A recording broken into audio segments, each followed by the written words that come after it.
This episode is brought to you by Naked Fig Soap. Shop over a dozen handcrafted artisan soaps locally sourced and made in Arizona using the finest non-toxic intentional ingredients. Naked Fig Soap also offers facial care products along with accessories like soap dishes, soap saver bags, and more. Visit their website at nakedfigsoap.com and use code DRUMMINGUP, all one word, for 20% off online orders. And that is the best place to find her now. Yes. She doesn't really have a storefront so much as she has As of right now. Yeah, as of right now, Yes. she has her products in certain locations, Yes. which again is the best place to find her is at her nakedfigsoap.com website. Yes. Or her socials. Instagram is a great spot to find her. Ask her any questions where she's going to be at like a farmer's market. Yes. You can find all that out. Or But coming up, she's Yeah. moving to bigger and better opportunities. Yes, absolutely. And we're very happy to hear that because, Yes. we just want to She's make one sure of our she's doing favorite, okay. favorite companies. Oh, yeah. Whenever we're getting low, we always place our order. Yes. And again, use that code drumming up, Yes. all one word, to get that 20% off discount. For sure. nakedfigsoap.com. It'll be in the show notes. We'll have her website. And then the best thing to do is from the website, go find her socials, follow her. That helps her. And by you doing that, it helps us because we know you're listening and we know you're buying her great products. She also offers tattoo care and everything too. Yes, so she does. Just a ton of stuff that she does. It's all locally made and everything. So what was that website again? That is nakedfigsoap.com. Using code drumming Drumming up, Up. all one word, for 20% off at checkout. Hi there, this is Julian of Gorad, and you are listening to Drumming Up Conversation. Hell yeah. Drumming up conversation. Drumming up, yeah. Drumming up, yeah. Drumming up, yeah. Conversation. Drumming up, yeah. Drumming up, yeah. Drumming up, yeah. Conversation. Drumming up, yeah. Drumming up, yeah. Drumming up, yeah. Conversation. Drumming up, yeah. Drumming up, yeah. Drumming up, yeah. Conversation.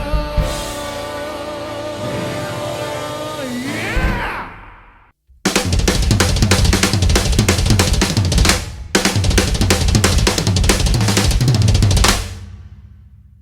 Hey, this is Jeff Bowders, and you are watching the Drumming Up Conversation podcast. Hello and welcome to Drumming Up Conversation. I'm Justin Wood. I'm Andrea Wood. Intro and outro music is provided by Arizona prog metal band Temporal Displacement. You can find their music anywhere you listen to your favorite music. You can email us at drummingupconversation@gmail.com. You can follow us on Instagram, Facebook, and YouTube at Drumming Up Conversation and on X at Drum Conversing. Don't forget to listen to our audio versions on Spotify, Apple, or wherever you listen to your favorite podcasts, and video version on YouTube. And don't forget to do all the good things like subscribe, rate, review, and tell a friend or two. Yeah, or 4, 10, or 500. Yeah. And please make sure to comment, anything like that. We had audio issues 2 episodes ago, and I caught it a little bit too late. It was weird because it didn't, when I went back through it, it didn't do it, but it did it when I loaded it. So I don't know what was going on. So who knows? And if you notice our new distributor that we're Mhm. going through, we have ads now. Like not ones that we Yeah, control. Yep. So, which is cool. it's on the audio. I don't watch on YouTube, so I'm not sure. if YouTube that doesn't. Okay. Yeah, I upload YouTube. Oh, that's completely right. You did myself. it I different. I reached out to them Yeah. about it to make sure, Yeah. just in case that they did do it through YouTube, then we would just do it through them. I would just upload the audio version or Mhm. the video version like I did the audio, but they don't do that yet. But they said they are. But I like their format a lot better than the last one. And so far, they've came through on everything they said. I'm uploading WAV files now instead of MP3, which is good. That's always going to sound better. So that's been nice so far. And they're really good about getting back too. Mhm. So we have several Parker and Son commercials.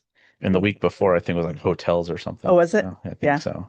Like something in Tucson. or Yeah. something. So at least they're local, which is cool too. Cool. So Awesome. really like that because I wasn't sure they gave us a whole list of things to To promote. promote. Like Yeah. what would you want? What would you not want? Stuff like that. And so yeah, it's cool that's local. And then we just got back home after a couple days. So Yep. stop for coffee for some fuel, but man, I hate when we're displaced even for a couple days. It seems like we've been displaced forever. Yeah, we kind of screwed up our diet that we've been on the last couple of Mhm. days. I didn't like that. So, We did the whole marathon of Lord of the Rings, which I was not super happy about. I don't like the movies. I'm not interested in the movies. I don't want to watch the movies. I read, I think, about 60 pages of The Godfather. I and you've been wanting to do that, so you got to do that. played some games on my phone. I slept, I took naps, and I ate out of boredom, which is horrible to do. We shouldn't have gotten snacks, is what we shouldn't have done. Should have just, yeah, done something else. Because if it's not there, you don't eat it. So, Yeah. which is kind of what we're doing here. But So the whole thing started at a little after 9 a.m. and it ended just before 10 p.m. And that was way too long to just sit. well, at least we got this one out of the way. So next one we do, it'll be all any other trilogy be much shorter. So We could have watched the whole Cobra Kai series in less than that time. no You don't way, think so? no way. I don't know. Google it. So we'll Google it in a little bit. Because I was thinking that too. I was like, I wonder how long that would go. Because that would be fun. But I think it would be The first few seasons were 30 minutes, right? ish, yeah. Yeah. But the last episodes are always a little longer. Yeah. I don't know. No, we could find out. It'll tell you up to the minute pretty much. So I don't think so. Which because now that we're getting the series, that would be fun to do. I would be up for that. That's fine. That would be fun. Just not Lord of the Rings. Not interested. Don't Yeah, care. I get it. I get it. You get it, I get but it.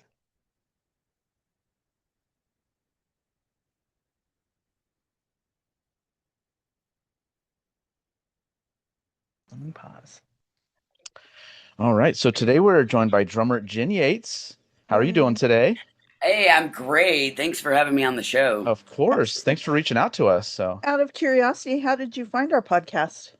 Online, Okay. I'm a drummer of 45 years now, and I just happen to be online. I teach online, so I'm Okay. online a lot, and I'm always, my whole timeline is nothing but drums and drummers. So somehow you all came across my timeline, and I found you all, and was like, "Ooh, a drumming podcast. Oh, good. Love it." Very cool. yeah. We're Well, glad you found us. yeah, we appreciate you Yeah, reaching out too. absolutely. Yeah. Are both of you drummers? Just so I know. I'm a drummer in my head. Understood. This is my 39th year of playing. So yeah, I've been doing it since I was 6. So Wow, nice. Yeah, yeah. I've been on it set, man, since I was 2. Oh My wow. dad's a drummer. He's still with me too, so Oh cool. we drum a lot in videos together. But he Hmm. put me on a kid at 2, and I just don't have any other memories without being behind a drum set in my life. Wow, that's Yeah, awesome. yeah. So you can kind of relate. It's like, man, when you Hmm. start that young, it's like I didn't choose it; it chose me, Yeah, literally. for sure. Yeah, That's yeah, my dad's a drummer too, and I have like pictures of me being like a baby on his lap when he's playing drums and stuff. So yeah, I yeah, completely get that. So absolutely. realistically, I could say I've been playing since I was born, but I don't have the memory Exactly. of it. Yeah. Well, I always say, I teach my kids because I teach a lot of the small kids and have for a lot of years. Usually I will take 6 and up, but the little guys, I always talk about, we are a drum. We have a heartbeat, and our heartbeat is literally keeping a rhythm. And once Hmm. that rhythm goes away, we are no longer here. So we're literally born a drum from the mother in the womb. You know what I'm Hmm. saying? Hmm. And we're Absolutely. kicking and we're doing all the stuff. We basically come out artists until we're told we're not. I feel Yeah. like, Yeah. you know, Is a wonderful way of looking at things. I love yeah. that. Awesome. Yes, I love teaching. I actually was a music dropout in college, music school dropout, because I thought I don't want to teach kids. I didn't want to teach music.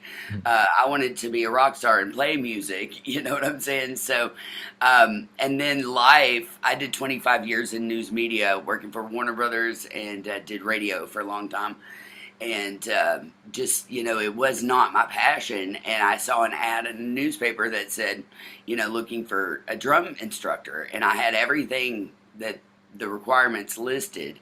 and it was a really well-known music drum shop there in Louisville, Kentucky. It was called Mom's Music, um, and they literally had been around since I think the early '80s, maybe late '70s. And so it was a family of drummers that had started that for music. So anyway, I started teaching. I found out that I was really good at it, and I really loved it. And then I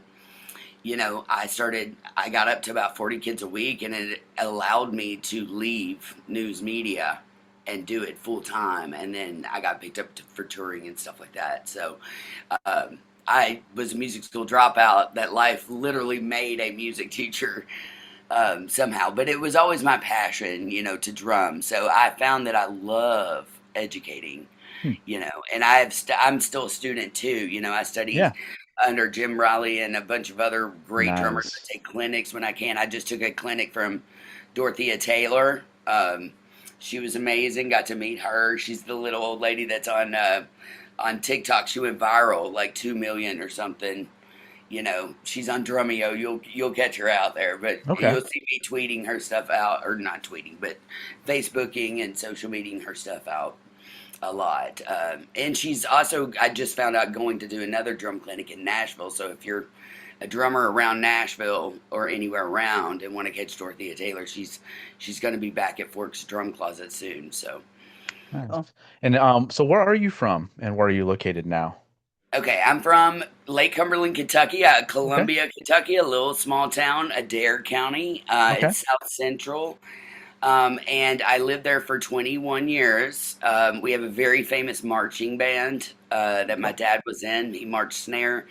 And I went on to be the pit leader. My sister was in the marching band. My whole family was basically in the marching band. So it was like a tradition thing there. And then I moved to Louisville at 21 in 1999, working for Warner Brothers. I got a big job up there, and I took the job, and it was in TV where I was an editor, and this was back in the Buffy and Dawson's Creek era, so I ran all of those shows as an on-air producer. R.I.P. James Vanderbeek. Yeah.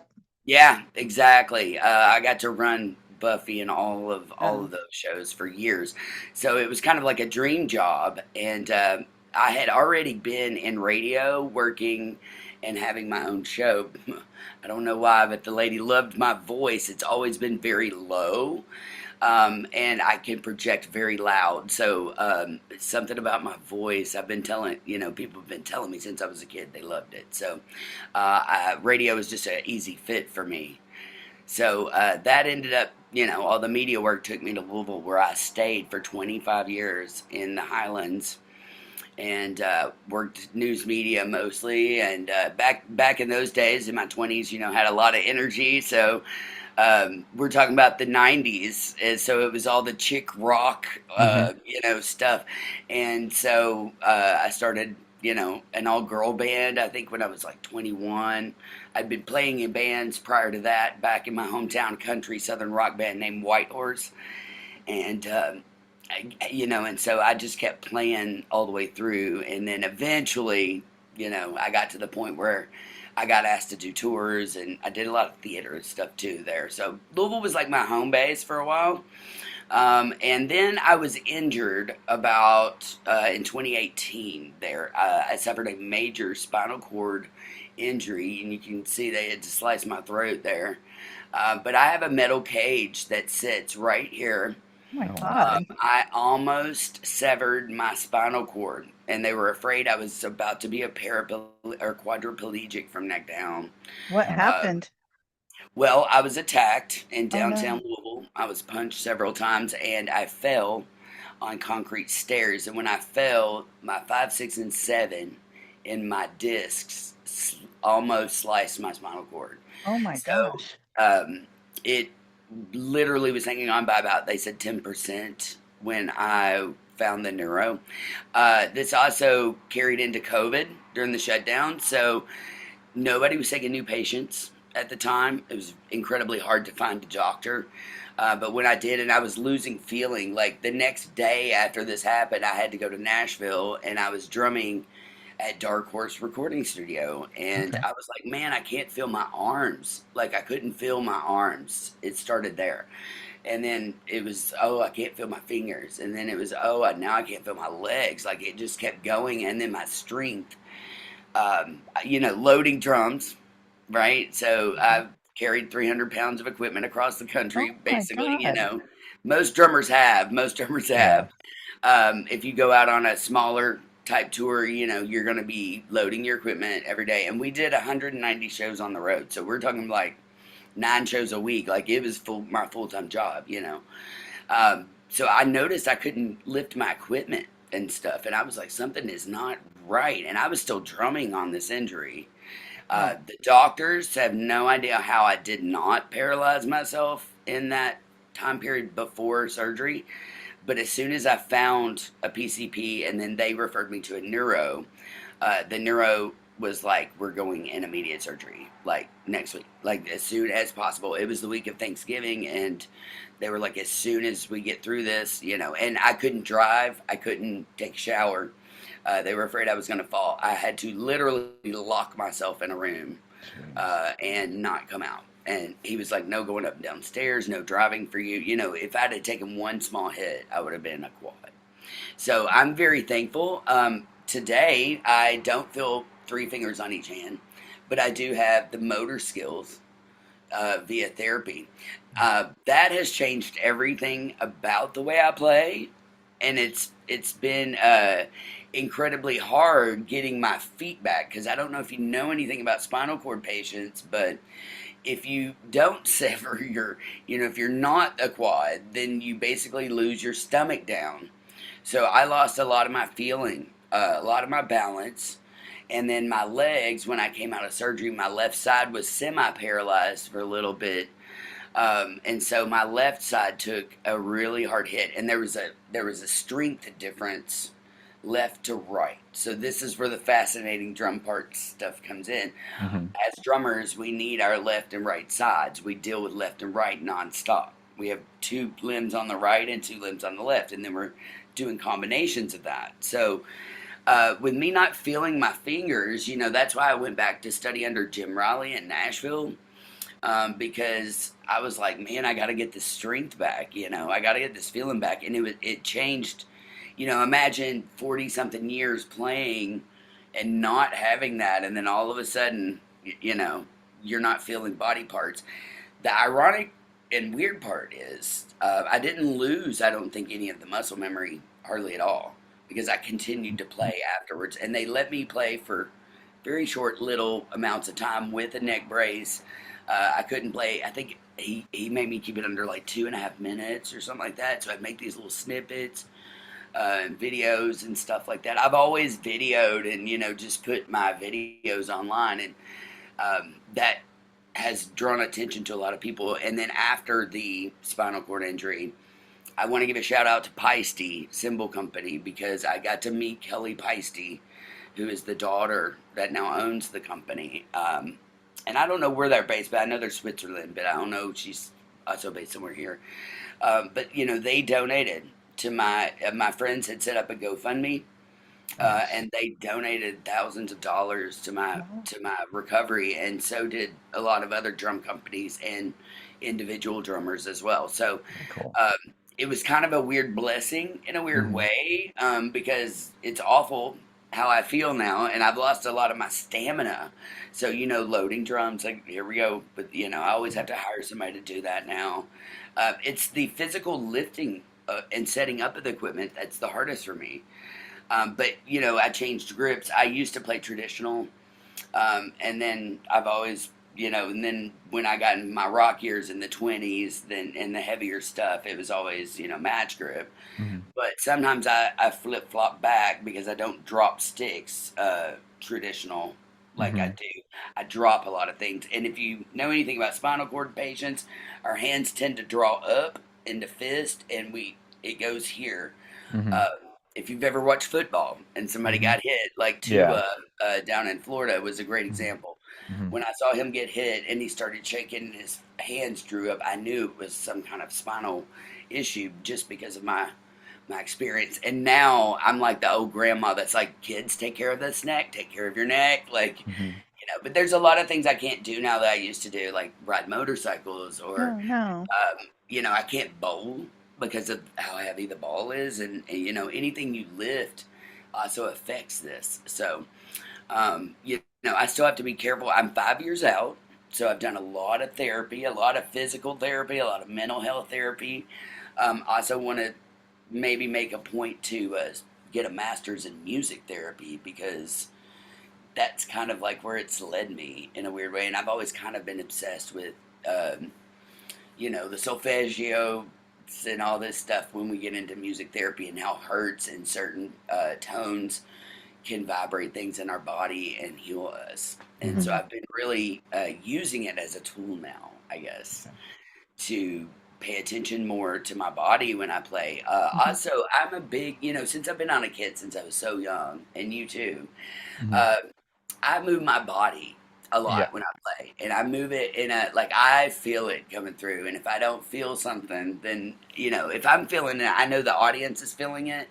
And I played a lot of cover bands, a lot of blues bands. There was a lot of dancing going on at a lot of my gigs, so I knew how to make those people dance, and I knew how rhythm made people dance. So I kind of started paying attention to that over the years. And so I would move my body as well, as a response, more like an artist or like a dancer would do when they're playing behind the kit. And I had to really like start to pay attention to that because now I'm like, okay, don't move anything, you know what I mean? But I I know. still do. I still do. But yeah, I mean, it's changed almost everything about the way that I approached drumming. And Wait. honestly, it gives me unique perspective. And that's going back to why I wanted to speak with you all today Yeah. because Yeah. I'm like the poster child for health and drumming outside of Rick Allen, I think. And he's a Yeah. dream drummer of mine to get to meet. So hopefully Mhm. one day I'll get to meet him. But he is one of another drummer that's playing with a major injury Mhm. that um, got through it and, you know, changed the way that we look at drums. They invented a lot of those pedals for him and all this cool stuff. He had to change the way he played because he didn't have the limb. So I'm kind of very similar. You just can't see my disability. Yeah. Yeah. Oh my God. Were your attackers caught? No, No. not a Oh, I'm so statute. sorry. Statute of limitations in Kentucky are only a year, and Oh it no. Wow. was a process of about a 2 year process after this. But you know what? I've kind of given it to God, and I, am still very grateful. It definitely made me learn gratitude and humility real quick. Um, I was really playing at the top of my game when this happened. I had just lost 110 pounds. I mean, I looked great. I felt great. I was working on myself. I dropped 110. I dropped some weight big time, and was getting to tour and all this cool stuff. Getting to go to LA and stay out there for a while playing shows, and it was just like I would come back to Louisville and man, I am not gonna lie. When they say that your star gets a little bit brighter, you start to see the haters. I really did. Like I was like, whoa. And I wasn't from Louisville, so I was kind of an outsider going into the city to begin with.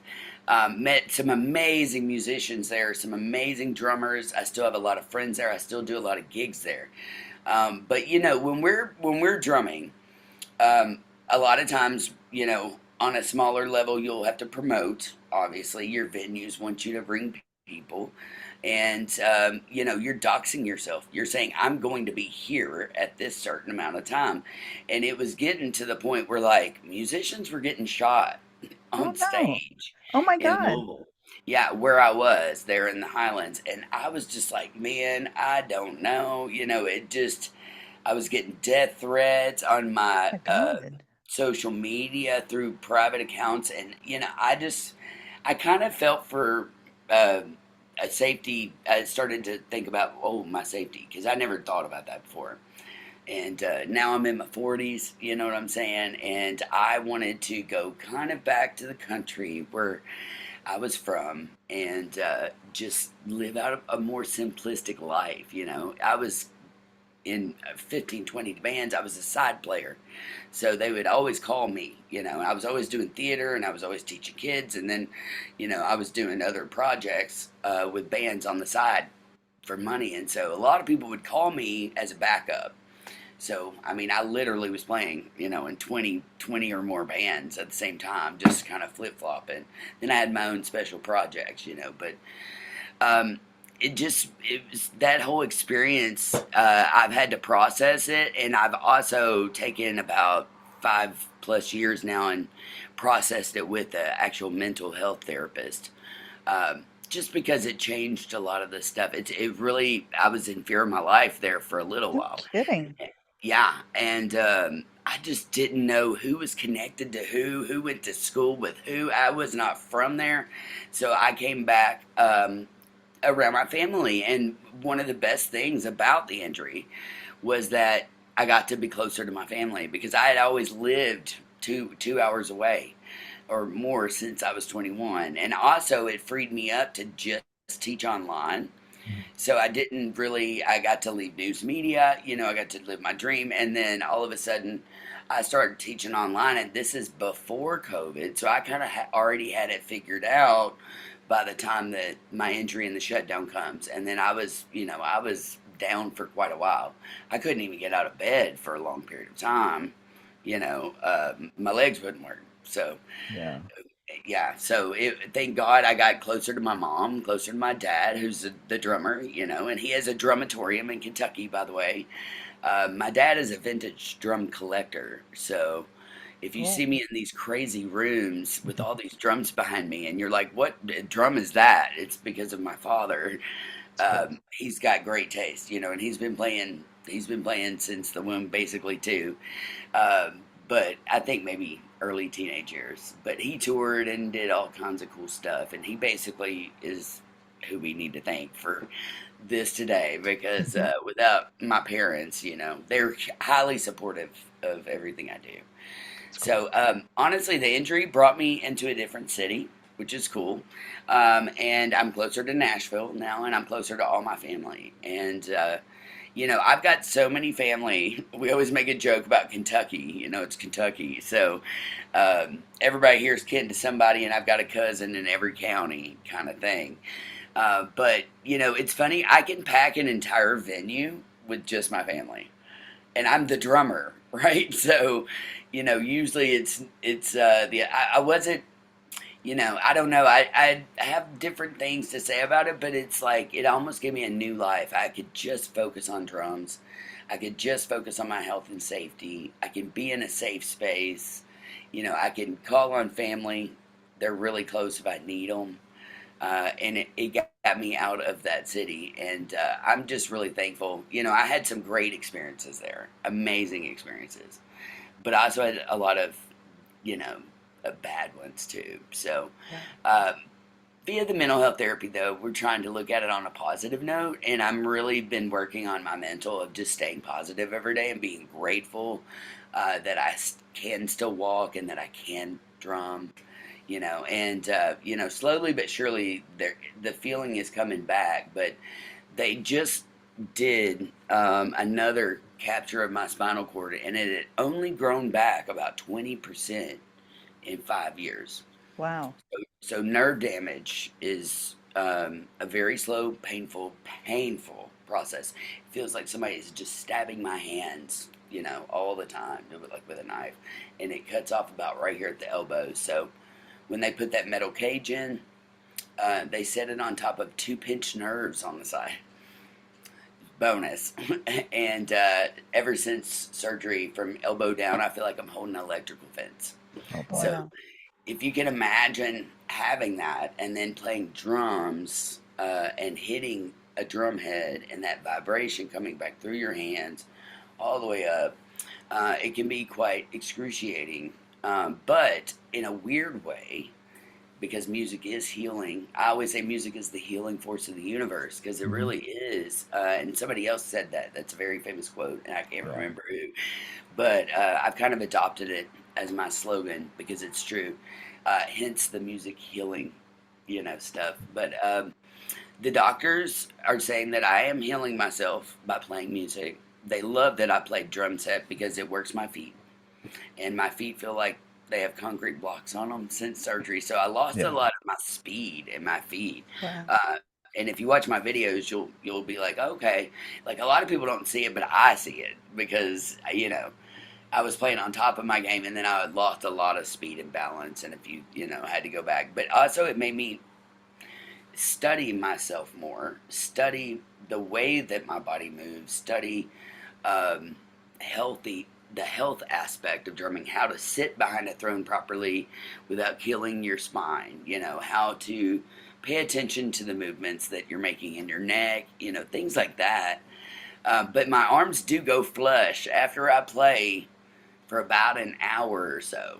If I don't take a break, my entire arm will be numb, and I can still play. The muscle memory's there. It's like they just do it. I don't even know anymore, but I still practice almost every day.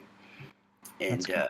yeah, it definitely made me go back. I think the one biggest thing to come out of the injury was it made me go back to being a student again instead of a teacher. And I learned so much more. Jim is an amazing Oh yeah, he's teacher. awesome.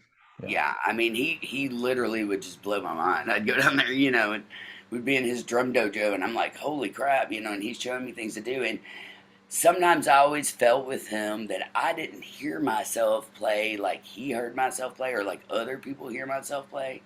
And it's hard to explain that, but like I would think that I would, I'm not good at this or something. And I'd be playing it for him, and he'd be like, no, that is excellent. And I'm like, really?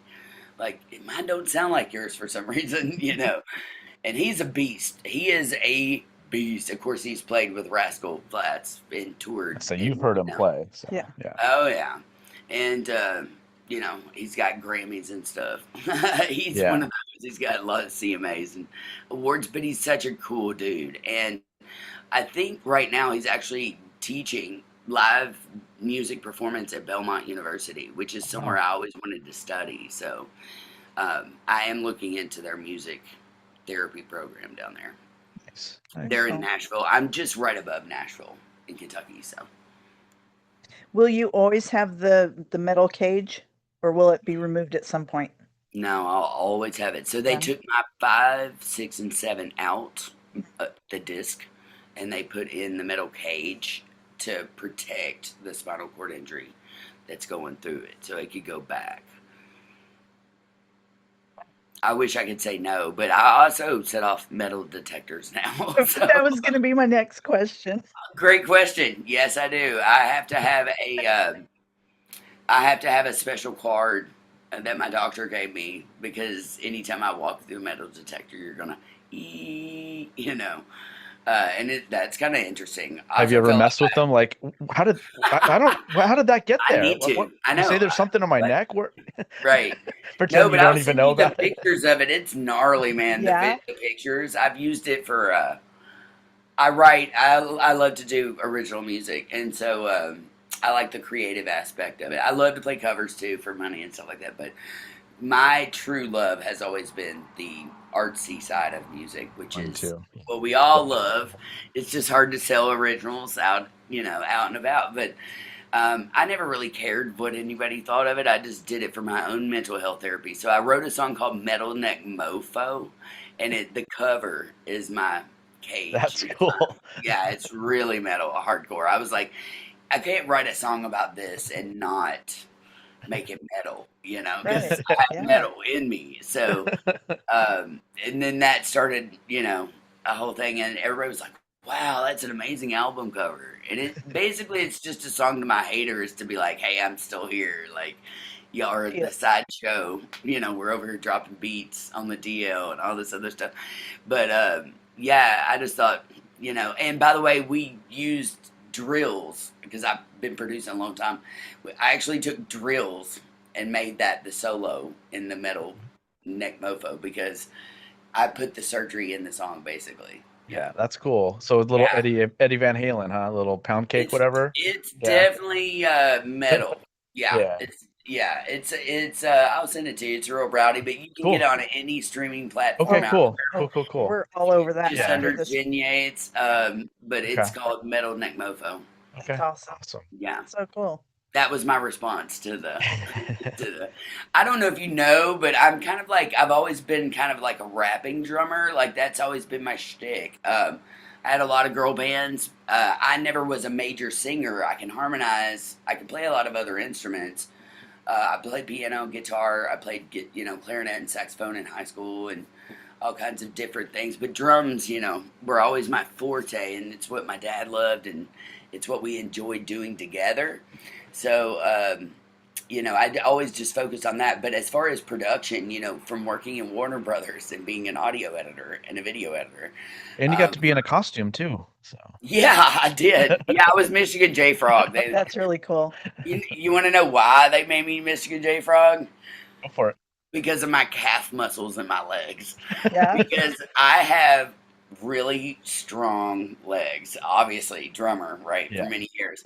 And for a female, mostly, but men will walk up to me and be like, God, those legs. I'm like, I know. They're like bigger, stronger than most men that I know. So anyway, became this joke. And anyway, if you look at Michigan J Frog, he has really strong legs, and the costume was really short for a short person, and I'm only 5'5", so on a good day, I'm somewhere in between 5'4" and 5'5", but I've always been kind of short and stocky, so I was one of the only people who could fit in that costume, and it's the legs out, and so I had great legs, and they were like, dude, you have it, and then we put the big hat on. It actually had a fan on the inside. And I mean, I'm not going to lie, this was back in my 20s. So I was way more in shape back then. But they would literally take me to Churchill Downs where they race the Kentucky Derby. And we would have mascot races on the turf. And not fun to run in that thing because Michigan J Frog's shoes are like this big, literally. You can't run in those. But yeah, no, that was funny. I've been a mascot several times in my life, which is interesting. That one though probably takes the cake. Everybody comes up and sings "Hello, my honey," "Hello, my darling." Right. They'll start like wanting to dance with you. And what's funny is you can't see from here down in that costume, so you're just like when kids would come. Yeah, so you're kicking kids and stuff. Oh yeah, you have no idea. You can't even see them. You're just like, hey, you just feel the little arms grabbing you. It's a very weird costume. It was like a bodysuit with leggings. You know what I'm saying? Like if you know the Michigan, and then the big hat. Yeah. And the cane. So yeah, Yep. it was great. I still get a lot of people who laugh at me when I post those, but I'm like, no, I really was. I was Michigan awesome. Frog. Yeah. And who doesn't love that cartoon? When I was a Yeah. kid, I loved that cartoon. It was my favorite. It's the singing frog that is an Yeah. amazing performer, but when you look at him, he won't talk. You know what I mean? He was like shy, kind of, in a weird way. But then when he turned on, and I feel like I embody that just a little bit. I get that too, yeah. Yeah. I mean, I'm outgoing, but I've always kind of been kind of awkward and shy and weird at times. But you put me on a stage where I was birthed, basically, and I'll just turn on just because I just have that entertainment sense, all the years working media, all that stuff. Yeah. So, I'm that way too. As soon as that red light comes on, I don't know. I could be yeah, you just like turn this all on. day. That red Yeah. light comes on. Hey, how's everyone doing? Da, da, da, and like Yeah. It's always and like the just show shut must back go down. on, man. Yeah. Yeah. And, as a drummer, we're usually in the back. Mhm. But I've always wanted to be in the front. So, like, Viola Smith growing up was a huge influence. And I really didn't know who she was until much later. Some of the earlier girls were more like, Karen Carpenter had just died when I was being birthed. And then Sheila E. was probably one of the first females. And so if you look at Sheila E. or Viola, either one of those, they basically were the front as well. Like Sheila had her timbales in the front, and she sang and she did the leg kicks and high heels and all the stuff that's like, what? You know what I mean? Like I hadn't seen that before as a kid. So I was just like, what? Who is this chick? And then if you go on and look at Viola stuff, I mean, she was the first female to start an all-female orchestra after World War II, and she went on to drum for everybody. And she just died Rest in peace, Viola, several years ago, but she lived to be like 109. Wow. You know what I'm saying? And she'd been drumming all those years. So if you go back and look up Viola Smith and the Croquettes, the black and white videos on YouTube, Hmm. she is front and center. You know, now it's theater, but she's front Yeah. and center doing drum solos, all these drums, and then the whole orchestra is behind her. You know, Wow. and my dad was a big Buddy Rich fan. Same thing with Yep. Buddy. Yep. I was just gonna bring Um, him up and Louis Bellson as well. So yep. yeah, and I mean, and then I was a huge fan of the singing drummers. You know, Phil Collins was like one of my all-time favorites. I got to see him not too long ago, which was Oh, really cool. amazing. Nice. Yeah, because he is, he is not in good health. And what's No. crazy is, I don't want to compare and contrast injuries, but his is very similar to mine as Hmm. well. It's a nerve issue, and people Yeah. don't understand when your hands start to draw up and you can't hold those sticks and you can't move your wrists like you used to or your body. It's painful. Yeah. And the whole time when I watched him live, he sat down the whole time, which was just like, wow, I almost like wanted to cry for him. You know what I'm Yeah. saying? Mhm. Because I'm used to remembering him from the '80s, and I'm like, back when his heyday. But him, Levon Helm, uh, Eagles man, you know what Mhm. I'm saying? Like, Yeah. I can't think of his name right now. What's his name? Don Don Henley. Don Henley. Henley. Yeah, Don Henley. All those singing drummers, and Hmm. to me, I didn't care about the rest of the band, but so for me, I wanted to always kind of be, I don't want to say center of attention because I'm not like a front, but I always was like a proponent of bringing the drummer to the front, you Hmm. know, and making it a show and then figuring out how can I like improve my solos or how can I make things interactive so that people are paying attention. And I started to kind of work on my own show and do my own solo stuff. And I had all these bands, but I also love to write, So I do have a lot of tracks out there on YouTube and stuff from previous albums under band names. But recently, because of the injury and stuff, and because I can produce myself and I can play multi instruments, and I don't really need, you know, to hire somebody to. I love to do it myself. So when it comes to like audio, I'm a super audio geek, and an audiophile, and I've been collecting electronic drums for a long time, just things like that. But as far as when it comes to drummers, like, again, huge proponent of let's be in the front. By the way, Hmm. I got to meet Sheila E. I don't know Okay. if I got Cool. to tell you that. No. Um, and yes, I made a book cover of her with her and Viola Oh, and cool. all my idols. This was crazy. I can't remember when it came out, but I think it was 2014. Um, some lady named Angela Smith from Austin, Texas, happened to see my online work with autistic kids. Over the years, I got asked if I would take kids with disabilities to teach drums, and I started to do that. And I noticed a huge difference in the autistic kids. Like, the autistic kids were some of my best students, and everybody was like, but they're so socially awkward. And, the moms were always worried that their kids were going to be made fun of. They're young and they've got something that's not normal in the classroom. So I started to teach them, and over the course of about 1 or 2 years, I was like, wow, I was seeing these kids like really excel, and not only that, but like gain confidence big time. One of my students, when he started, he would shake, and he couldn't hold the drumsticks much.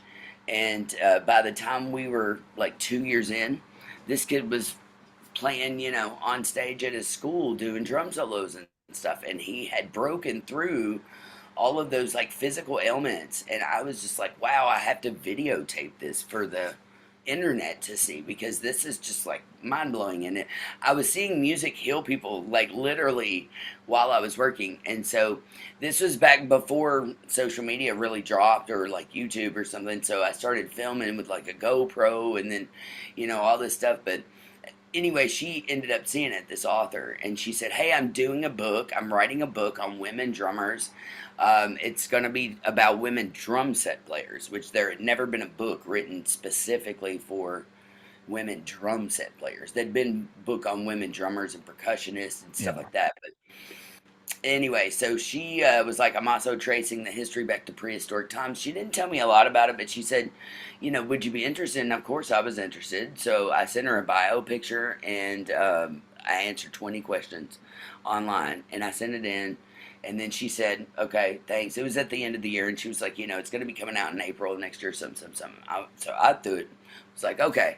Yeah, I didn't know anything about what was about to happen. And then I follow Sheila E. on social media, and she posted a cover of the book, and it said coming out in April 14th or something like that. And I was like, on the cover, they had chosen me for the top Oh, cover, cool.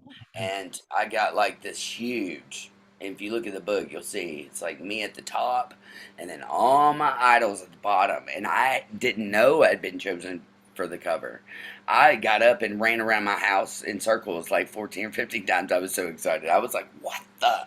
And I contacted the author and was like, you used my photo for the. And she was like, yeah, we thought it was one of the best photos, to come in. And she also gave me a lot of very nice things. She also said that she um, compared me to a younger Viola Smith, which I thought was like really. I was like, what? You know what I mean? Like, what are you talking about? I'm just a chick from Kentucky, you know what I mean? From a little town that um, would never expect anything like that. So, also had my hair a lot longer. I've cut it off since because I had some crazy long, thick hair.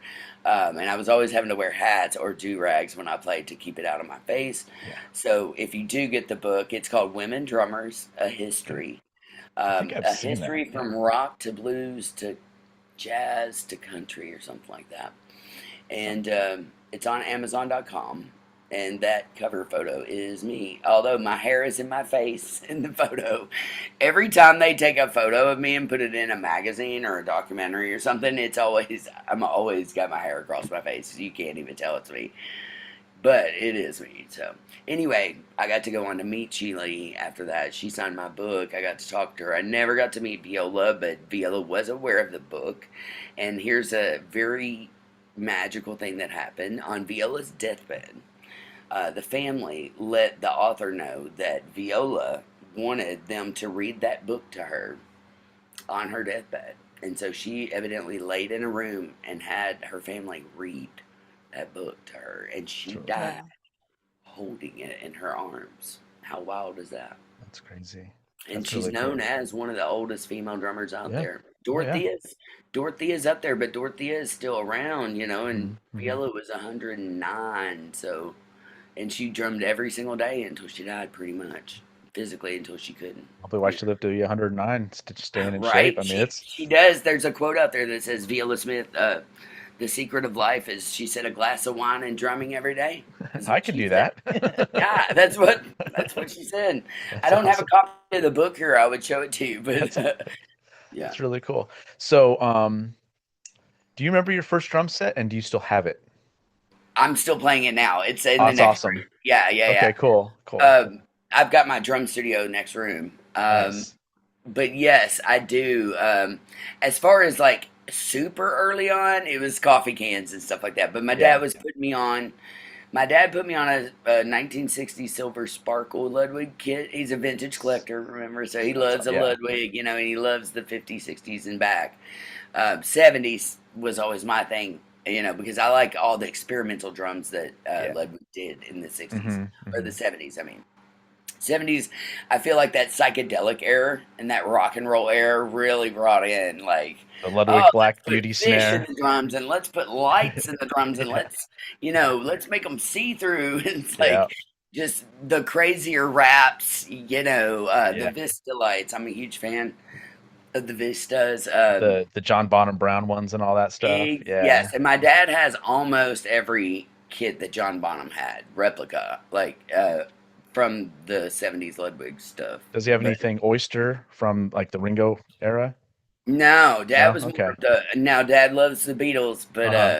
he was more of the Jimi Hendrix and the psychedelic stuff. So, Okay. Okay. um, Cream and all that stuff. oh yeah, Ginger Okay. Baker. Yeah. The kit that he has is basically a replica of the Ginger Baker. It's the Cool. Silver Sparkle kit, and he has 226 kicks with Yeah. it Yeah. that he special ordered back then. And he bought them in the 70s, so it was like, Yeah. they're authentic. That's cool. But he also got a, like, I think he said a 18-inch bop. You can switch it out if you want Hmm. big rock or you want small. But the kit I grew up on, his kit, Hmm. that particular silver spud is like a 13 piece. He's got every inch, but he's even got a 20-inch because I just Okay. talked to Jim about that. I was like, I didn't realize. So back then, Ludwig put real silver in their drums. So these Hmm. drums that I'm talking about have real silver in them. Hmm. Nowadays, they don't do that. They just make Yeah. the wrap, right? But I was looking the other day at a music store. They had an 18-inch, and that's the only one he's missing. And I was like, man, it'd be cool to get that. You know how much those run now? By 6 grand. $2,000 Okay. for Okay. 18-inch. Just one tom. Yeah. That's the original silvers. Yeah. But he is all the way to the 20-inch floor Okay. tom. Okay. So we had a drum room when I was growing up, and my dad being a drummer, Hmm. and I was always a late night kid. I total musician in me, and if I would not get up to go to school in the morning, then Dad would go next door to start drum soloing, and that's how I woke up, literally. And so I literally. Um have gotten to now where I can sleep through drums because I've taught myself how to do that. But I want to go back to the kit. So the kit I Yeah. play now, though, my dad got me a kit when I was, I don't know, 11 or 12 at a pawn shop. This was well before the internet or cell phones and all that, right? We went to a pawn shop and they had a 70s Black Panther kit, a Ludwig Okay. Black Panther. If you don't know what those are a leather patent wrap on them. They're from the 70s. They're really rare because what happened was in 1976 they decided to do the centennial Hmm. uh, wood Ludwig wood kits, and they engraved an eagle on the wood. Well, they didn't sell very much, so they didn't do very many of them. And then what they did was they took a black leather wrap and decided to just wrap them with black leather and resell them as the Black Panther kit. So it has a patent leather wrap on it, but if you have the eagles engraved on the wood underneath, they are very, very, very sought after and very expensive. I've never checked the wood because my wrap is perfect and I don't want to hurt Yeah. You that. want to. But I've been playing on them since probably 12 or 13 since we got them at a pawn shop. And I don't think that the pawn shop, either they weren't that sought after back then or they didn't know back then. No. I think it's they didn't know Wonder if you because could X-ray it. I thought about that. There's got to be some kind of device Yeah, that there would has like to be. scan it underneath Yeah. because I would love to know if I have a set of those. I Yeah. think there's only like 1,000 or something that was made at one point, and I've only ever seen like two other drum kits that look like it. But yeah, I've been playing those literally, and you'll crack up. When I was younger, I didn't know what I had. I didn't know Yeah. before I educated myself on learning drums. Um, I was teaching at Mom's Music, and I mean, in my 20s, I was in punk rock bands. I would throw them in the back of the truck. It'd be raining, no cases, like all this stuff, and just go driving down the interstate with them in the very back of a pickup truck. And didn't know what I had. And I happened to take them into Mom's Music one day, and Marvin Maxwell was there who owned the store, and he's traveled with everybody, and everybody knows Marvin. So he's like the Hal Blaine of Louisville is how I Okay. describe Okay. him. Nice. Everybody knows him. He Yeah. played with Dick Clark Caravan of Tours, and he was one of my mentors, and he Mhm. owned the drum shop there, and he's still around. I don't know how old he is, but he's still hanging. He's retired, but I see him on there playing paradiddles and stuff every now and then. But he taught me a lot, and he knew vintage drums really well. And he said, "You know what you got here?" And I was like, "No," And he was like, "Girl," and he starts to educate me, and I'm like, "Oh, I might want to get cases for these drums." Like, And then it so sucks because now then, you're nervous playing them and everything. Now, like I just beat not the hell out now. of them No, before. Now I I'm mean, like I always getting them feel like soft.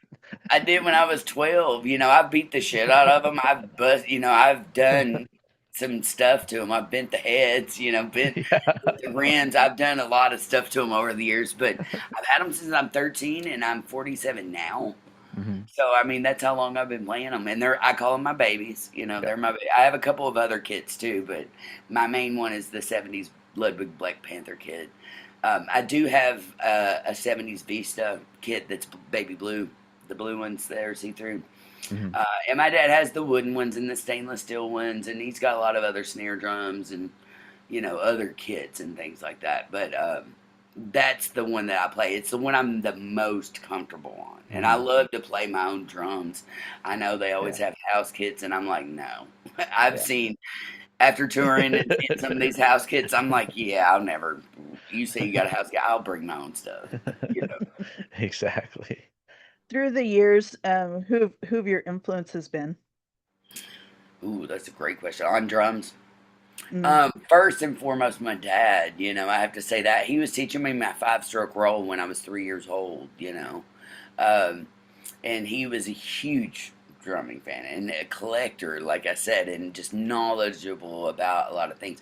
One other thing that I love about my dad is he's not a very loud player. He's a very quiet player, and that taught me a lot because in my 20s I was like rock and roll man, like I was in the chick punk angst bands and playing the clubs at night and all this, and then I did like rockabilly and I was into metal and punk and like everything. I just wanted the everything, I always wanted to play.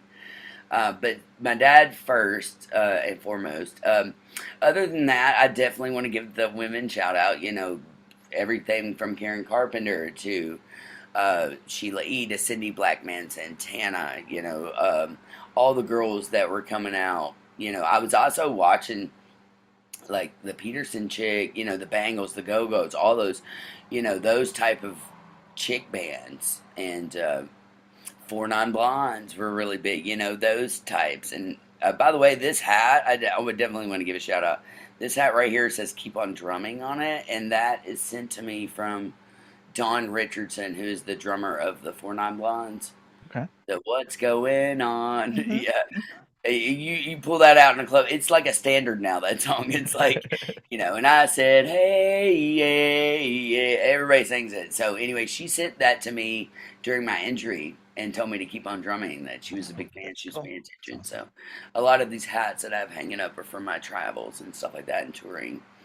Um, but yeah, also when it comes to the guys, Phil Collins, obviously, God, the list is so crazy. Literally all of them at some point. Like I went through my phases. I went through my Buddy Rich phase, and then I think everybody goes through a Neil Peart phase, and then of course I was into the '70s, so I loved all the like from Bonham to Moon to all the way to Stuart Copeland. Like I went through a Police phase for a long time. And then I started studying more world music, and I was in theater. I can read really well. And most everything I hear, I can transcribe by hand.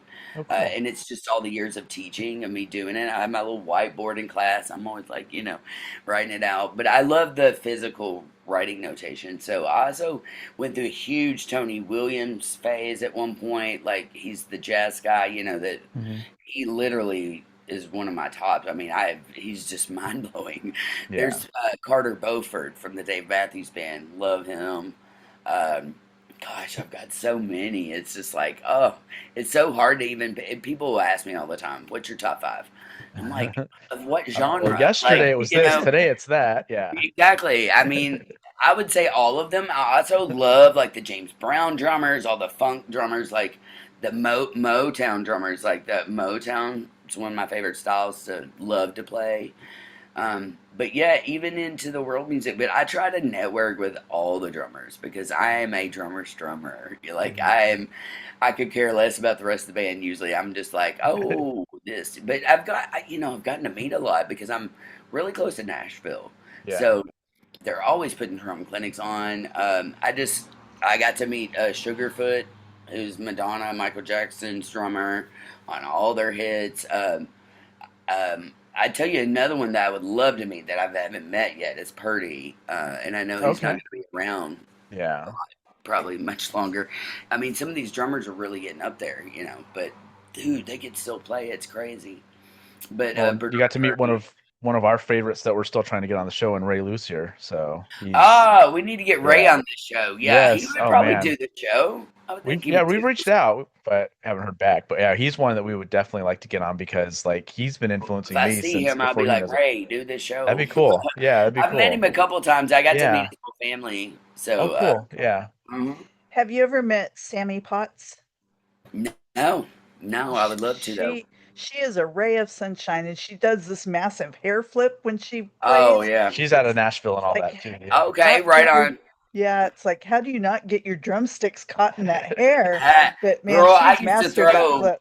My hair was crazy. That's why every picture I have is like people don't understand with girls, well, or guys with long hair. Yeah, I had long hair Like, with you playing, and it was yeah, tricky. Yeah.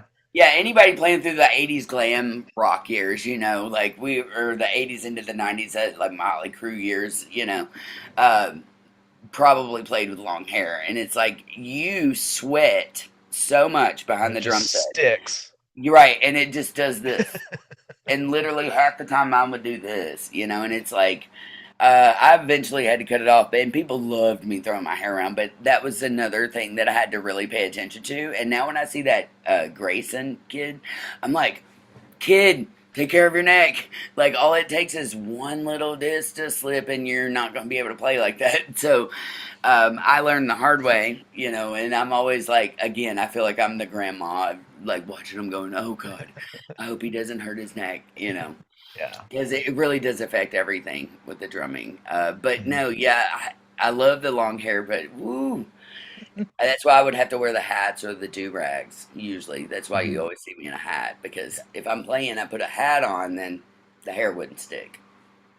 You know.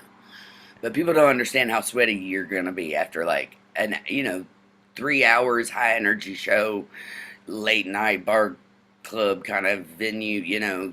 I walk out of those places and just I need to go shower right now. Oh I yeah. think Stuart Yeah. Copeland talked about that in his book too. He's like, first thing he does after he gets off stage is goes and showers. Yeah. Yeah. Absolutely. So, did you play the stuff when you were first like learning? Did you put on music and play to it, or did you just work around with Yeah, things? Okay. yeah, no, I did because it was pre-internet. These kids today Yeah. had the internet, and like we didn't have that. We didn't know. We had to go off of word of mouth or learning from someone who had done it. Mhm.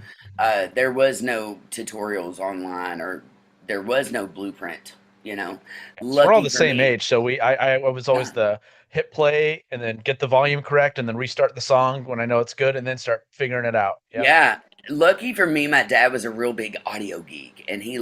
he was, he does a lot of things, but he went to electrical school, electrician school, and he was always like, anytime new music was coming out on a platform, he was collecting it.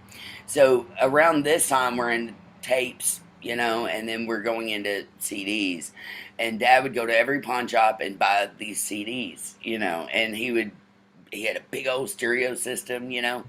And so I don't know. I learned to do it even before I could remember. But I learned to play the music, and you know, um, Appetite for Destruction was just coming out Steven during Adler. those years, Yep. so I was a rocker for sure. And I would put on Appetite for Destruction and play through that whole entire record. One of the first ones I remember doing was Frankenstein by Okay. Edgar Edgar Winter. Winter Group. Yeah, Yeah. my dad's a huge Edgar Winter Yeah. fan and Johnny Winter, and he would put this song, and I tell this story a lot because my family loves it. My dad had a huge sound system. He would put Mhm. us in the floor as kids and make us lay on the floor, and he would crank it up, and he would turn the lights off and be like, "Listen to this. It sounds like a UFO's about to land on you." And literally, if you listen to Frankenstein during that, Yeah. what the synth part was like, what is And then the going little on? drum solo. Yep. Yeah. Yep. And so there have been times where I've had parties and I've had like 30 people in my floor, like, hey, check this out. It's what you did in the 70s and Yeah. 80s. You like laid around and you listened to music and you had Yeah. big sound systems. And I'm still kind of that 80s kid, you know what I mean? I'm Well, like, and And like you said earlier, like music's something, one of the rare things other than maybe smell that can take you to a place and time. Yeah, it triggers memory in the Yeah. brain. I've studied the brain on this a lot. But yeah, it's the one thing other than smell that will trigger you back to your childhood and to those memories. And it doesn't necessarily have to be childhood, it can be any era of your Yeah. life. But usually it's when you first hear that, you know. And it's so fascinating. They did this thing on, I don't know if you've seen it, where they hook up the brain to all these nodes, and then when you're playing drums, it shows you what section of the brain is lighting up, and it's just like all both sides, you know. And it's fascinating to watch. But I do believe that music can heal, you know, and I've seen it firsthand heal. And if you notice, you know, anywhere in the world, you could go anywhere in the world, and you might not agree on much, but if you talk strictly about music, you'll make a friend. I Yeah. guarantee it. Because it's just not something, you know. And there's a lot of people that butt heads over this band's better than this, but at the end of the day, it's all opinion, you know, and Yeah. it's all subjective. So, And you're uh, talking about it, and that's the point. You're communicating and having a conversation exactly. with it. So, And yeah. I have noticed I can talk to people, and if we're talking music, I can always find something that we have in common with music. Mhm. I can Yeah. always find something. Yeah. You know, it may take a little searching, but I can find it. So it's just something that brings me joy, and I found that it brings me joy to also educate others on it.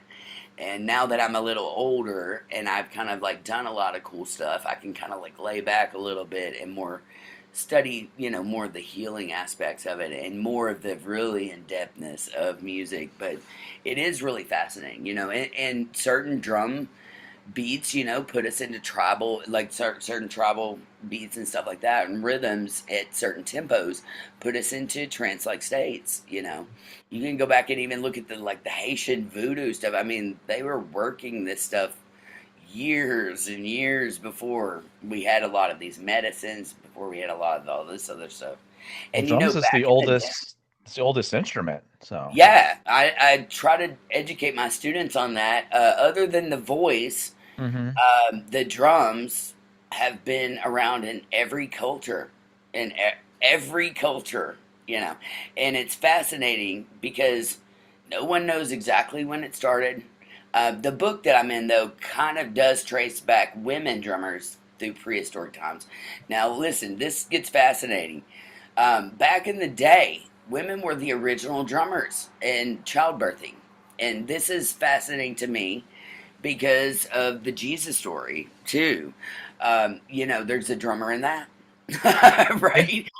Yeah, some kid walks up and is like, "Hey, Mary just birthed this kid. Let's play a drum solo." You know, like, you know, every war, you got drummers that lead the war. You know, and if you go back and look at all that stuff, there's always a drummer at a war. You know, it's like we lead the war drums, and it's the rhythms. You know, and if you go back and really research it, you'll know that hey, they were using it as Morse code a lot of Yeah. times. Well, and people, I always remind people too. I'm like, yeah, everyone that's dancing on that dance floor right now is not dancing the guitarist or the singer. They're dancing the drummer.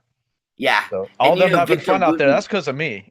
That's So, right. That's right. I know that if I'm moving and I'm channeling it, and they're well, and two, it goes back to the business. If you're in a bar, especially, you know, the bar business is can you bring people and can you keep them here? yep. Because, and I always said, well, if I'm a drummer and I play at certain tempos and I get them Yep. on the dance floor and they're dancing, they're sweating, they're drinking more, the bar's making more money, everybody's making more money, everybody's happy. It's like that's the flow of the Keep business, them you know. at the 110, the That's right. 110 Yes. BPM. Dun, Yeah, yeah, dun, yeah. dun, dun, dun, dun, dun. That's it. They're It dancing, they're just, staying. yeah, I tend to play, I love to play between the 110, 120, one Yep. thirty, like Yep. just because that, you know, and like I was talking to a friend the other day, you know, there's what we call the stripper feel. I posted a picture of some kind of musical score that I can't remember which one it was, but it said stripper feel on drums and it literally didn't have any notation. And I was like, you know, there are certain beats that I know I can play that people are going to start taking their clothes off and grinding. Like that's just the nature of the game, you know. Yeah. Like when Yeah. you're out and you're about and you want to make people dance, we are the reason People dance like you said. Yeah. Yep. Victor Wooten says that too. He goes, Hmm. people dance to rhythm, they don't dance to melody. Yep. And it's true. They don't dance to lyrics. No. They dance They would look because crazy if they did.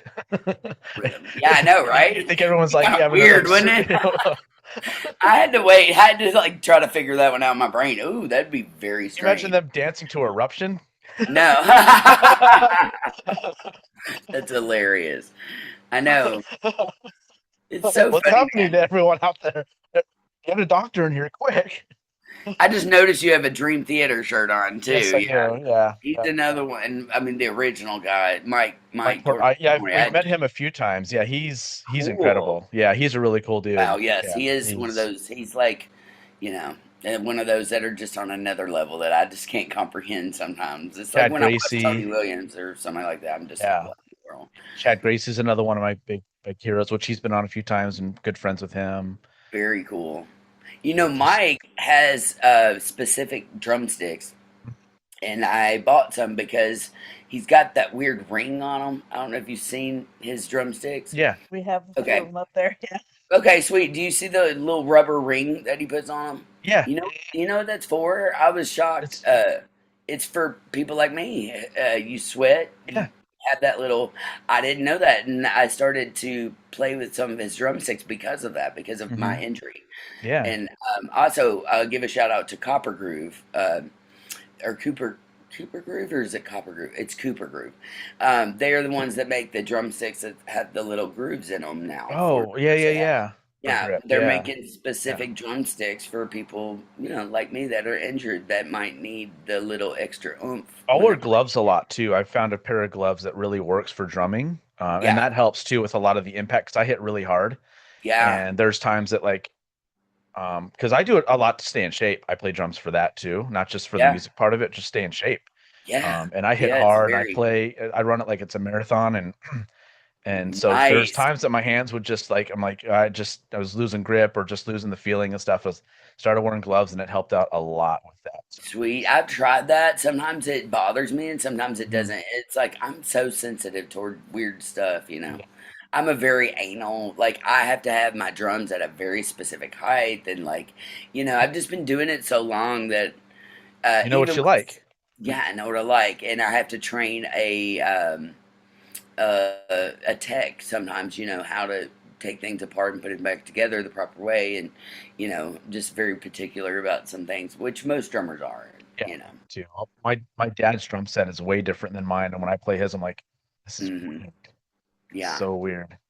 yeah, I love, and I'm sure you do too, like analyzing people's kit setup, and I just got the overhead camera, so that now I can like, I'm just now starting to do drum videos where I have the overhead.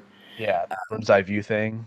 Yeah, because I like the drummer view and I like the Mhm. sound of it. You get to hear what the drummer sound is because, we don't. If you could sit right behind us and hear one thing, or you could go out in front of us and hear a completely different thing. So you get Yeah, to technically hear what the drummer's hearing, that's you like know, when we from there. saw Slaughter at side Yeah. stage. Yeah. Oh, yeah. And Jordan, Slaughter, that's going back. yeah, Yeah. their drummer Jordan Kanata, we're Hmm. friends with him, and so we got to go backstage and hang out with him. But he let Very Justin cool. play his drum kit during sound check, and he's Wow. left-handed, He's so left-handed, that was so that was fun. really different But for him. I spent a year playing left-handed when I was a kid, and Did it you? it made me more ambidextrous because of it. I Yeah. agree. I Yep. totally agree. Yeah, when I teach students, I let them kind of, because I teach the little ones, I always kind of figure out like which hand's dominant. Hmm. I can usually tell um, right away. And, I let them pick how they want to play because lefties kind of, I mean, really all of us get to set up our drums any way we want to, and I myself have experimented with weird stuff. But yeah, that it's a fascinating thing. I showed up one time. You'll love this since you're talking about the left setup gig or the left setup drum set. I was the house drummer at Michigan Women's Music Festival for a couple years, and that's a big production. And about 10,000 women go to it, and it was a yearly thing. It's no longer, but I got to network and I was in the house band. So that means I got to play with everybody, right? So they were throwing all kinds of stuff at me. And I thought I was only booked to play like 2 shows. Well, once I got there, then they were like, "No, can you play this show and this show, and we'll throw you extra money and da da da da, and we'll get a cart to come get you here and take you there, and the drums will already be set up. You just whatever." And so I was like, "Sure, okay, right on." So one of the gigs that they had added for me, I didn't know it, but they were like, "Look, we're gonna be late getting you there. They're gonna be a song or two in, but just sneak on stage, just sit down behind the kid, and then third song start rocking." So I was like, "All right." So I get there and they're already live on stage, and I sneak out to the drum set and I sit down and it's set up lefty. No. And I was like, I had never sat behind a drum set that had been set up lefty. Yeah. Like not playing it left-handed, like the snare was on the right side and the floor. So and not only that, but the hi-hat and the kick drum were different. I was just like it was like a mental mind, you know what. Mhm. You can cuss. Yeah, you I did got that. through it, but I don't know how I got through it. But I had to do a whole set behind this kid, and there was no time. They were already live. There was Yeah. no time to do anything. So that was a struggle. I do remember Yeah. that. But when I teach my kids, anything I teach them right-handed, I also teach them open-handed because I Yep. feel like you, as a drummer, at some point should go through a time period where you play left-handed And the because earlier in your life, the better too. yes, Like or I'm I glad should I did say it at a young age, and that helped. exactly, Yeah. exactly. Yeah, I was gonna say, um, I don't know what it was, but at some point, some of the books that I was teaching kids, I would be sitting in my room practicing in between, and I would do it like I would read through a page of like beats with just right-handed lead, and then I would switch it and just do Hmm. left-handed lead, Hmm. just because I was a right-handed player and I knew my left suffered. And by the way, since the surgery, at one point I had a 25-pound difference left to right in strength, so we're back up to like 5 pounds now. It's good. There's a 5 pound difference with my left and right strength, grabbing the little strength bar thingy. So I still have a difference, and I have to kind of try to figure out how to make up for that sometimes now, even more so than earlier on. But yeah, I do agree. If you're a right handed player, try playing things with the left hand lead. And if you're left handed player, try things, with the right hand lead. I think, also that's what made Ringo so interesting, you know. He's yeah, I can't believe that he did that. Like that's I nuts. know. And for people that don't know what we're talking about, he's a lefty that played a right-handed setup with the crossover right lead. So a Yeah. lot of his fills when he went to It's Tom it's was weird. left lead. Yeah. Yeah. Yeah, it's cool. You know, Yeah. I play it's Beatles songs like that actually. I'll play left lead when I go to do the fills. yeah. I'm a pretty traditionalist. Like I like if I'm doing 50 ways, I'm gonna play it open hand. I'm gonna play it the exact. Well, for example, I've got a girl band. We were just learning the Journey, "Don't Stop Believing," which Oh I've had yeah. for years. Yeah. But like that's a song that you literally need to play the left. Steve Smith just likes to do it because he can. It's Because like he's Steve he's freaking showing Smith. off Yeah. at this point. You know what I'm saying? He don't Oh, even you mean think to this show is off. He easy? just Wait till shows I get off. to this part. Like Yeah, what, dude? but This could be an easy. Don't stop believing should be simple, but no, he's got to throw all these little yeah. bell rides Well, and stuff in "Don't there, and Stop Believing" would be simple, but he plays it open-handed. yeah, It's like, you know what I'm saying? Like, I was like, oh, no wonder I couldn't get it right, when I was first learning it, Mhm. because I was playing it right-handed lead. And then I'm like, Yeah. oh, he's doing left-handed lead and then doing the ride with the right and the toms. You know what I'm saying? So it does make a big difference. I actually got to meet him. You did? I Oh, did.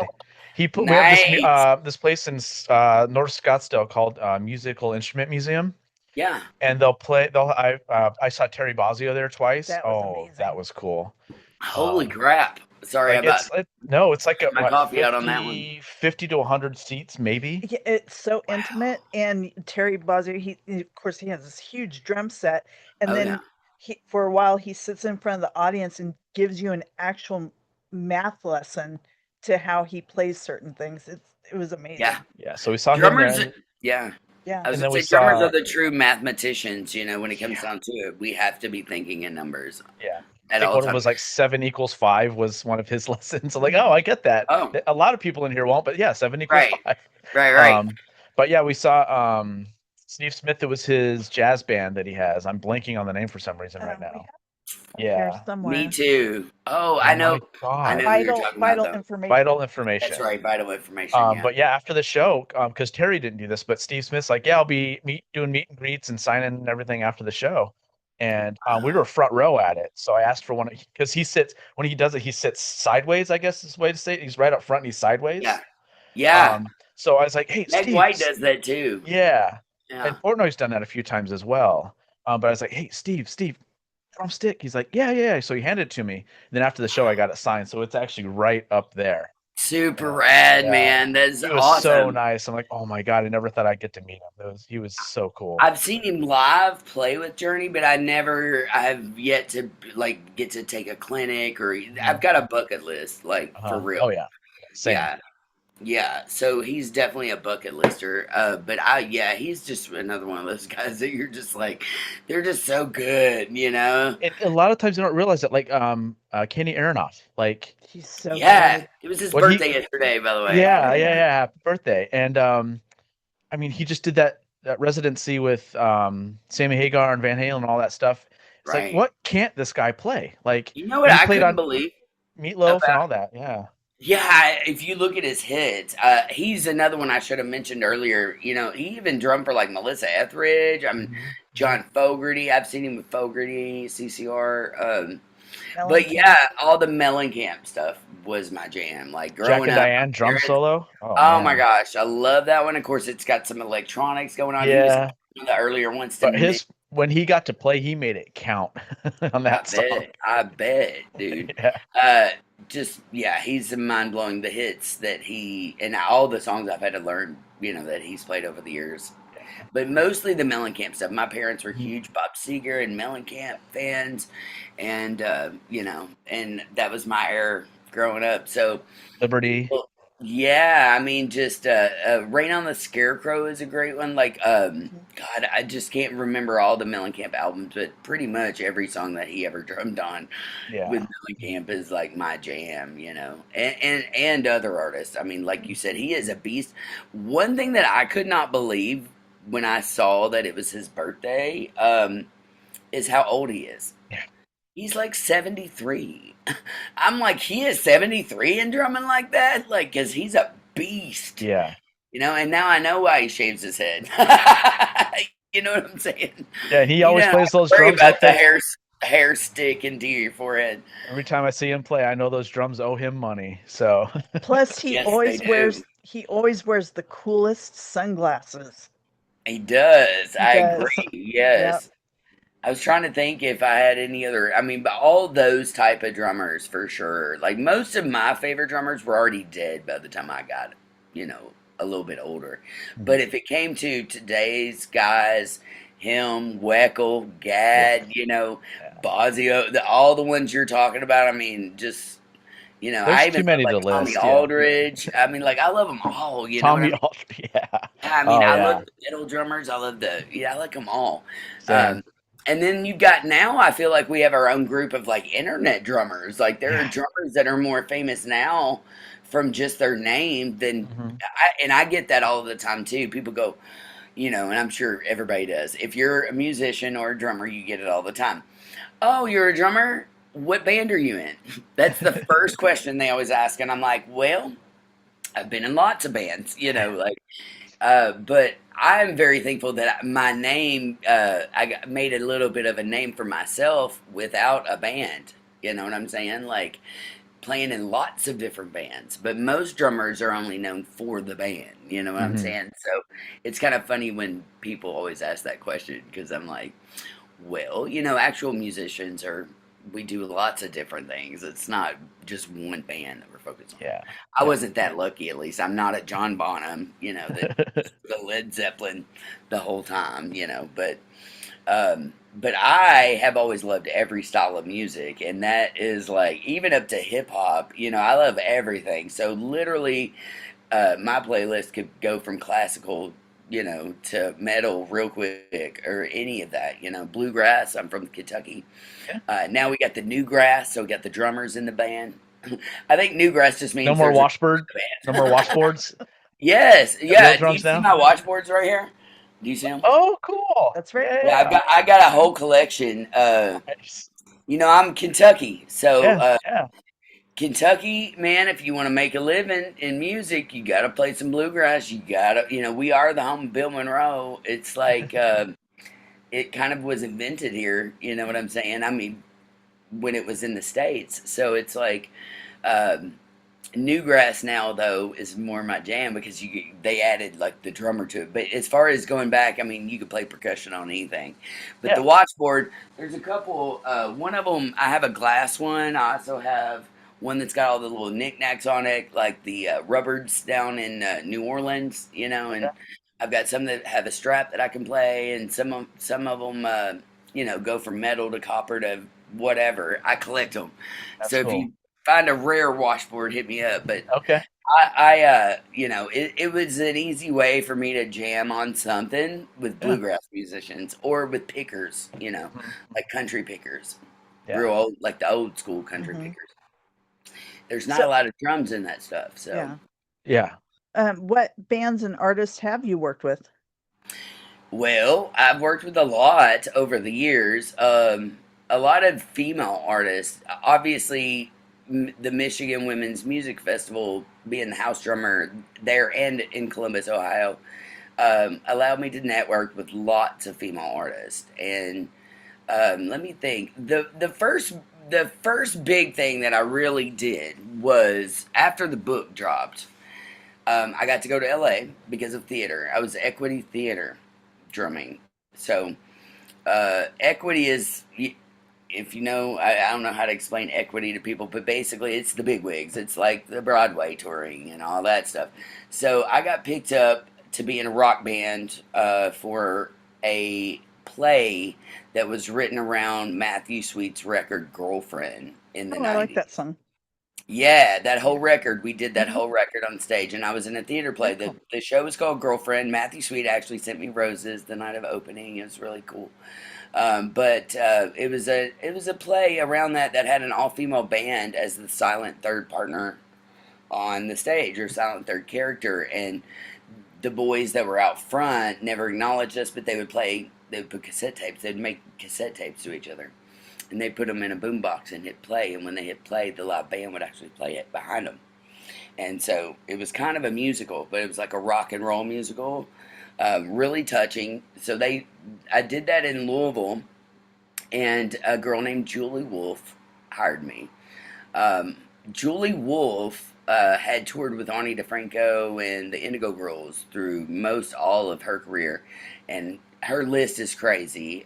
She's also a big time producer out in San Francisco, around Oakland, Berkeley, and so she hired me, and then she brought in the bass player of the B-52, Sarah Lee, and then Kelly Ritchie, who's a older female blues guitarist.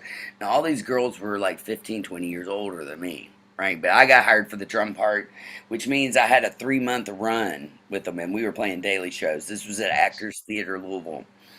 And so I got to really network. By the way, if you don't know who Sarah Lee is, I mean, not only is she the bass player on Love Shack and all of Rome, and all of Wild Thing, Cosmic Thing, Hmm. uh, but she had also toured. I mean, she started with Gang of Four over in Europe, and then she toured with the Thompson Twins in the '80s. I mean, her list was nuts, and she also had run into Julie over the years, and they were big buds from the Ani and the Indigo Girl years because she also toured with them. And last I knew, she was on tour with like Robert Fripp or Oh something. wow. It was nuts. Nice. King Crimson, huh? Oh my Nice. gosh, she'd be on the phone with like David Bowie's like bass player, I'm like, what the? And then the Who, I'll never forget, the Who was playing in Louisville one weekend, and she's like, yeah, what is it? Ed Whistle just had called her up and been like, hey Sarah, you crossed the street, come on Oh, over. cool. Like, I That's was awesome. like, where am I? And I ended up going out on the road touring with Kelly Ritchie, who is the lead guitarist for that. So we all kind of like were the girlfriend band or whatever. I think we named ourselves Diane Sawyer because it was funny because we named the band Diane Sawyer because Diane Sawyer is from Louisville, and something was going on with her at the time. But anyway, after that, I went on with Kelly and Freakbass, who Freakbass is a big star on TikTok. Y'all need to check him out. He studied under Bootsy Collins. He's a slap bass player, amazing electronic musician, funk slap player, but he introduced me to a lot of other people too, and a lot of Bootsy Collins' crew, his engineer, his DJ, and all this stuff. Walk the Moon is also from that area. All kinds of, he had toured with everybody. So I ended up doing some projects with him on the side. The band is Bond, which was Okay. made up of a super group of like some members of Fish, as well as who were the other? Razor Sharp of Parliament Funkadelic. I got to Okay. tour with him. It Okay. was like, and man, he's telling me stories on stage about George Clinton and Eddie Hazel and all this. Like, I mean, he lived through some wild stuff, dog. Like you talk about, he had tour stories with George Clinton. You know what I'm Yeah. saying? Yeah. I don't know if you've ever seen them, but they always have about 100 people on stage Yeah. every Yeah. time. Yeah. Like in roller skates, it's a wild party. But yeah, I mean, he was telling me stories about people like Odin on stage and like them having to transport him out. I mean, I was like, wow. So anyway, I got to play with some great musicians. After that, my chops are getting really solid because 190 shows in 9 months will make you really solid. Yes. Um, and I was living my dream. We went all through the United States, all the way. I toured through Canada and got to play on curling rinks and all kinds of weird stuff. And after that, they called me and said, "Hey, a girlfriend got picked up, and it's going to L.A. And we want you to be the drummer, and we'll fly you out and pay you everything if you want to go." So I went, and they flew me to L.A. where I lived for a little while, and it was a different band out there. But me and Julie Wolfe were the main two that were still from the band that had done it in Louisville. This was like a year later. The play got picked up. So next thing I know, I'm playing Culver City, and I'm playing the Kirk Douglas Theater. I'm parking in Kirk Douglas's parking spot every night. This is before he died. And that was really when I was like, whoa, this is crazy. Like they flew me out, put me in a multi-million-dollar apartment on Washington Street. I was right up around Marina Del Rey, in between that and Venice Beach. And, they gave me a car. I was venturing around, going to Malibu. I'd never seen the West Coast. I was like small town Kentucky girl.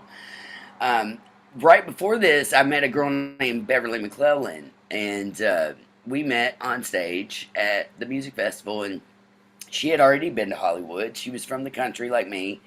She was from Tennessee. I was Kentucky, small town. And she was like, "Jim, where are you from?" And I said, "Kentucky." And she had been on The Voice season 1. I didn't watch TV at this point. I don't watch TV. I don't even own a TV. I haven't had one in like 15 years. Wow.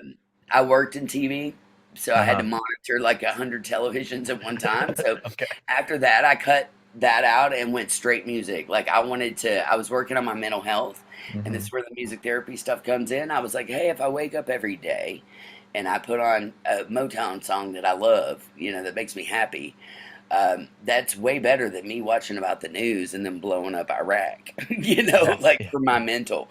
Yeah. So I just decided to do that, and I've been a lot happier ever since. So I didn't know. I kind of knew what The Voice was. I didn't know, but she was season 1, so it was like when they're just trying it out. And she had gone all the way, but she got picked up by Christina Aguilera. And anyway, I went on to be her drummer, and she claimed me right from the get-go. She was like, "You're my drummer. I don't even care who you play with, but you're mine." And I was like, all right. So right after I meet her, I go to LA, and we're sending pictures back. I'm like, Hollywood sign, and Hollywood sign. And so by the time I get done with LA, and by the way, I have to say, like, everybody has horror stories about LA. I had the most amazing time out there because I had never seen Rodeo Drive or any of that stuff. I felt like Pretty Woman. Like literally, I had no idea jeans could cost $20,000. You know what I'm saying? I remember the first time I went on Rodeo Drive, and I'm like looking at price tags, and literally a pair of jeans is 20 grand. And I went, whoa, I'm in the wrong store. Like, you know what I'm saying? Like, Yeah. Oh yeah. they flew me out, and I was getting paid good, but I am not that good, you know? So, but I remember one night, it was a small theater, the Kirk Douglas Theater, and it only sits about 80 people, maybe 80 to 100. And we had to run the show, you know, for 3 4 months. And so I was sitting there, and they had me behind a big plexi so I could play out, you know, really play because it was a rock musical. And I'm sitting there one night, and I'm looking out, and I'm like, that looks like Courtney Love, like out there. And then afterwards, they'd be like, Courtney Love is here to meet the all female band. I'd be like, what the fuck? You know what I mean? Like, I was just shocked. I was like, every night, it was like, oh yeah, the Bengals are here tonight. Oh yeah, some of the girls from the Go Go's are here tonight. I met Meredith Baxter Brooks. I met Bonnie Hayes, who wrote like Love Letter and all the big Bonnie Raitt tracks, you know. She also was, she's a songwriting professor, or one of the big professors at Berklee School of Music. So like also Vicki Randall was in attendance. You know, Vicki is also another female drummer who was also multi-talented, played every instrument and sang amazing because she sang on like Whitney backgrounds and Aretha backgrounds. But like she was on tour with Mavis Staples as her background singer and conga player. You know, so I got to take a conga lesson from her. Like there's all these crazy people that I met. So when I get back to Kentucky, Bev's ready to go. Like Beverly McClellan, she had been playing all the Pride circuits. And I was like, okay, all right, let's do this. So we played Prides across the country. And I toured with her during the last 6 years of her life. And she died of cancer in 2018. And I produced her last record. We did do a record together with a project called Hillbilly Swagger. And that is out on all streaming platforms. I produced it after her death. But her death and my entry coincided within like not even a month. So, Wow. yeah, after her death, I was more focused on dealing with her funeral, you know. And then I also, right at that time too, I lost my main bass player, Sue Riley, who I had played with for 15 years. And we actually even lived together and had the band house, so we were really close. Um, and so I lost two of my best friend musicians, like back to back, during Sorry. this injury. Oh no, it's fine. You know, it's been a while. They're still with me every day, Yeah. and I Yeah. love the music, man. I was like, it took me a while to be able to listen to it again, to Hmm. want to produce it, and a lot of the songs were not finished. So I just decided to put them out as is, you know, and I didn't have Bev any longer to be like, hey, do this to that or do this. I was producing it and she was helping write it, you know, and it was like we were in a room and man, but I will say this, we had so much fun writing the Hillbilly Swagger record because we just decided no holds bar. We're gonna say what we want. We're gonna drop cuss words if we want. We're gonna do every style of music because all these people today are like, you know, they're trying to put you in a box as a musician. And my theory is you are going to have to find a bigger box because this one's too small for me to fit in. You know what I'm saying? Like, Yeah. I don't want to just be a country artist or just be a rock and roll artist or just Hmm. be a theater cat. I literally wanted to play everything. Like, you know, and my music, I feel like, reflects that because one song might be metal and the next one might be hip hop and then the next one might be a country song with no drums. It just is all over the place, you know? And it's just what I feel at the time. But we wrote together and we were magic. I mean, it was just, I remember thinking on stage with her, wow, I have to stay present during this because this is not going to happen to me ever again. And I remember how magical it was. And by the way, Bev loved to mess with me. She was about the same age, a little bit older. And she just loved to try to F with me on stage. Like she tried to get me to mess up. She would do all this weird stuff. Not once ever did she give me a set list. Not one time that we played Wow. together. And I'd be on stage in front of thousands of people in Nashville, you know, with like record label artists and everybody. And I'm like, Bev, what's the set list? And she literally would write Bev and Jen set list, big question mark, and she'd autograph it. And at the end of the shows, we'd give them to the audience because it's like, and when I watched back, I was like, at the time, I was terrified. I had no idea what she was about to pull out, you know. But all the years in theater of watching a music director and somebody conducting me, you know, Mhm. I watched her fingers on her guitar. I watched her fingers on the piano. I'd be like, and then she'd like do stuff to mess with me, of course, you know. One time I'll never forget, like she was big into shenanigans, which made me laugh, which I think is part of the magical connection. But like, you know, she was always like, "Hey Jen, we're gonna wear mustaches tonight on stage." I'm like, "Okay," and she'd go get us these like Fu Manchu mustaches, and we'd put them on. I'd be like, "Okay, we're gonna wear these on stage." We'd go out there, and she'd be like, "Start it with the drum solo," you know. She always wanted me to start the show with the drum solo, which is hilarious. So she'd have her back to me, you know, and she'd take her mustache off where I wouldn't see it. So the whole video, like, is me and this mustache playing, and she never had hers on because she took it off. You know what I mean? Stuff like that. Or she'd tell the audience that I got her high before, and I'd be like, I didn't get her high. Like, what is she talking about? But I didn't have a mic at the time, so I couldn't say nothing. Like, stuff like that. You know what I mean? She would just do some wacky stuff. She was always trying to get me. So when it came to writing music together, we had a blast. You know what I mean? We're like, I mean, just a blast. So, in looking back, you know, I didn't realize at the time that she was going to pass. But looking back, I'm so glad that I recorded all that stuff. You know, because I'm still finding things in my computers, you know, all my hard drives of songs that we started that I have no recollection of, you know. And I'm just like, wow. But she still comes back from the other side sometimes and messes with me, you know. And she always told me, if I die, I'm going to come back and mess with you in spirit. So I was like, all right. And she does. She's not playing. So Bev was probably one of my more magical touring experiences. She was from Fort Lauderdale. She was country as all get out. She never wanted to be on The Voice. Her band signed her up, and it was year one. They gave her the golden ticket. She didn't even have to do nothing. Like, they just were like, get on a plane. And she was like, I'm not getting on a plane to go to LA. Like, she hated it, you know. She was a real recluse. But she, again, you put her on a stage and she's gonna, like, she is a showstopper. Like, showstopper. Yeah. So when it comes down to Beverly McClellan, and every now and then The Voice will give her a shout out during her death, you know. But because she was season one, you know, she's like the OG, you know. Tatted up, bald chick. I mean, you know, they tried to fem her up on TV, but I mean, there was no. They settled on letting her wear a kilt, you know, because of that. So I was out touring with Bev, out touring with theater, you know, doing all this cool stuff, out touring with Kelly Ritchie and Freak Bass, coming home playing. But I always had like a cover band or two, or a side gig at home, or a theater project on the side, or something going on, you know. And if I didn't, then I was wanting to write music and record because I love to produce. And honestly, I started to produce for other people.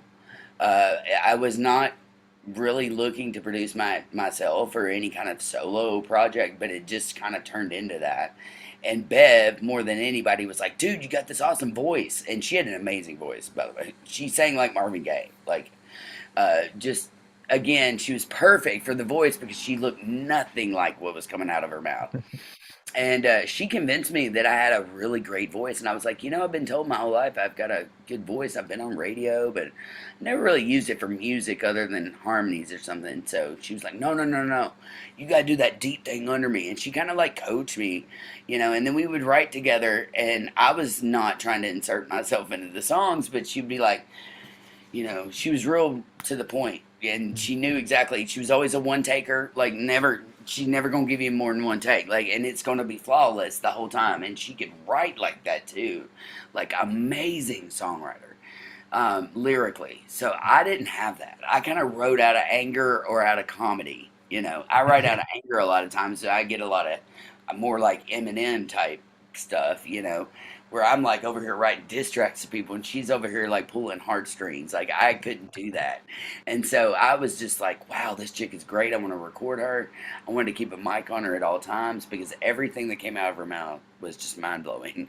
And so I did, and now looking back, I'm so glad that we got the tracks that we did because I can go back and she's still around, and I feel like it's my spiritual mission to like educate people on her because Mhm. she had done so many things. I mean, she toured with BB King. She was in the blues scene, so she had done. She played with Dickie Betts, the Allman Brothers. She had met all the females in the music scene, and then of course Christina picked her when she went to LA. So she went to the Grammys with Christina. She got to meet Linda Perry. They did beautiful on stage together. It's like she got to sing with Cyndi Lauper, and then after that, she was touring with everybody. It was just like Steve Vai bought her guitar for her. It's Uh-huh. like, yeah, this girl had done it. And by the time I meet her, we're just in our 40s having fun. Actually, I was 35 at the time when I met her. So I'm so glad that I produced all that. And then she would like write the songs though, and then she'd be like, "Okay, I got verse 1 and 2," and she goes, "No, you're gonna write a hook." And then she'd go, "I'll see you in about an hour. Let me see what you have." And she'd leave the room, and it was like pressure's on. She was making me write. Yeah. She was Taking you making out of me. your comfort zone. 100%. But what Yeah. was so cool about it is it made me realize that she was always like, any instrument's like 90% confidence. And I kind of like believe that now. I'm like, wow, she's right. Mhm. You know, you could have you can have the shittiest voice in the world, but if you've got the confidence on stage and you can make people laugh and all this stuff, they don't really care. And if you go back and look at what is that song, Going to the country. It's like Big Heat Oh, or oh, Canned Heat. Canned um, Heat? I think it's President Canned Heat. is. Oh, yeah, yeah. Okay. Is it? I was thinking of a different one. I'm just giving an example. Not the best voice. Huge song though. You know what I'm saying? Like, not the best voice. Madonna when she first came out. You can Well, tell a the big Cars. difference in her. Yeah, Um, exactly. That's what I was saying. So when I hear yeah. like, Yeah.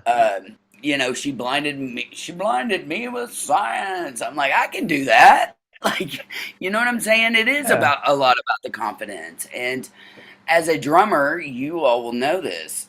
Somebody once said to me, "Ain't nobody hiring no weak ass drummer," and I'm like, "You're right. The drummer has to be the most confident. I feel like because if they're not, you're gonna play weak, and you are driving the bus.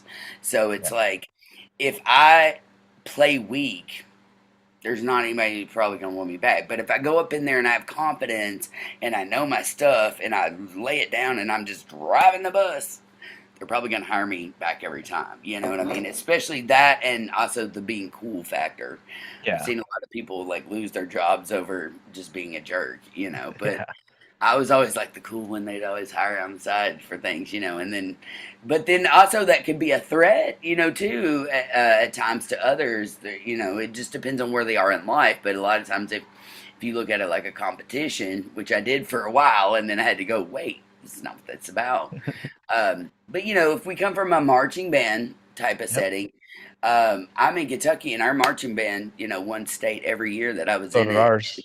Yep. Yeah, and so like we were a threat, and I still laugh. I still get it to this day. If people ask me where I went to high school, and I say the county name, they're gonna say, "Were you in the marching band?" And then usually when I do, they go, "Oh, we hated y'all." Like, Yeah.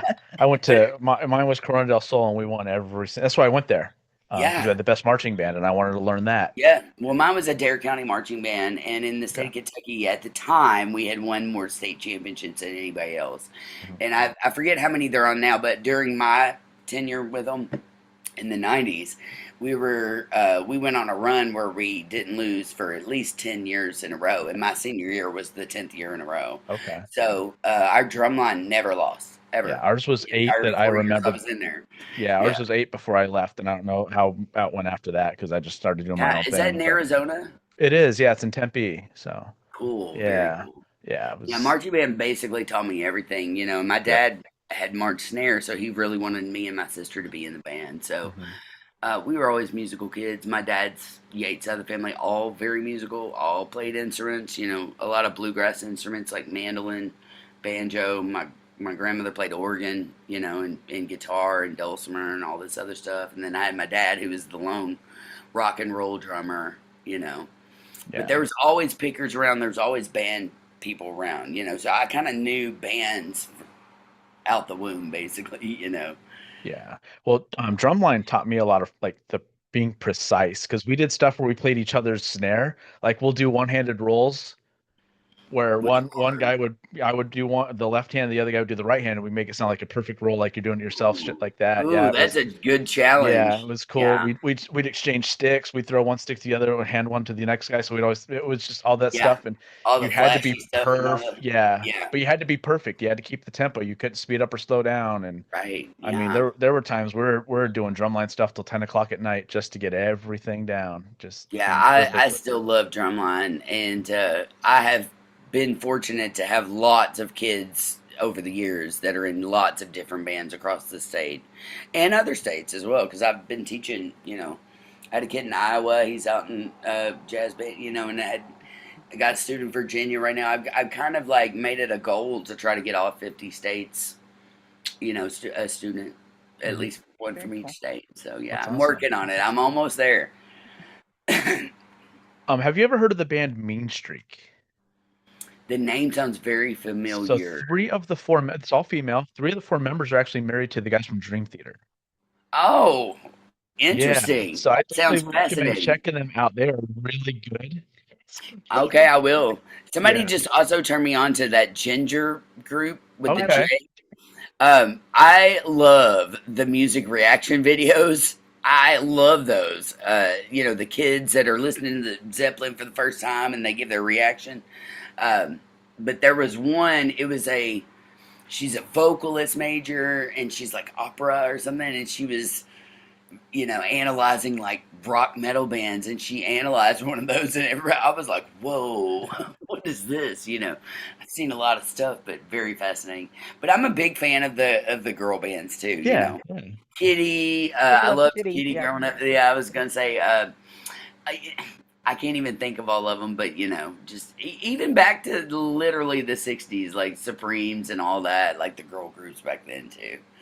For Totally sure. different, but yeah, and of course, if you play an instrument, even better for me.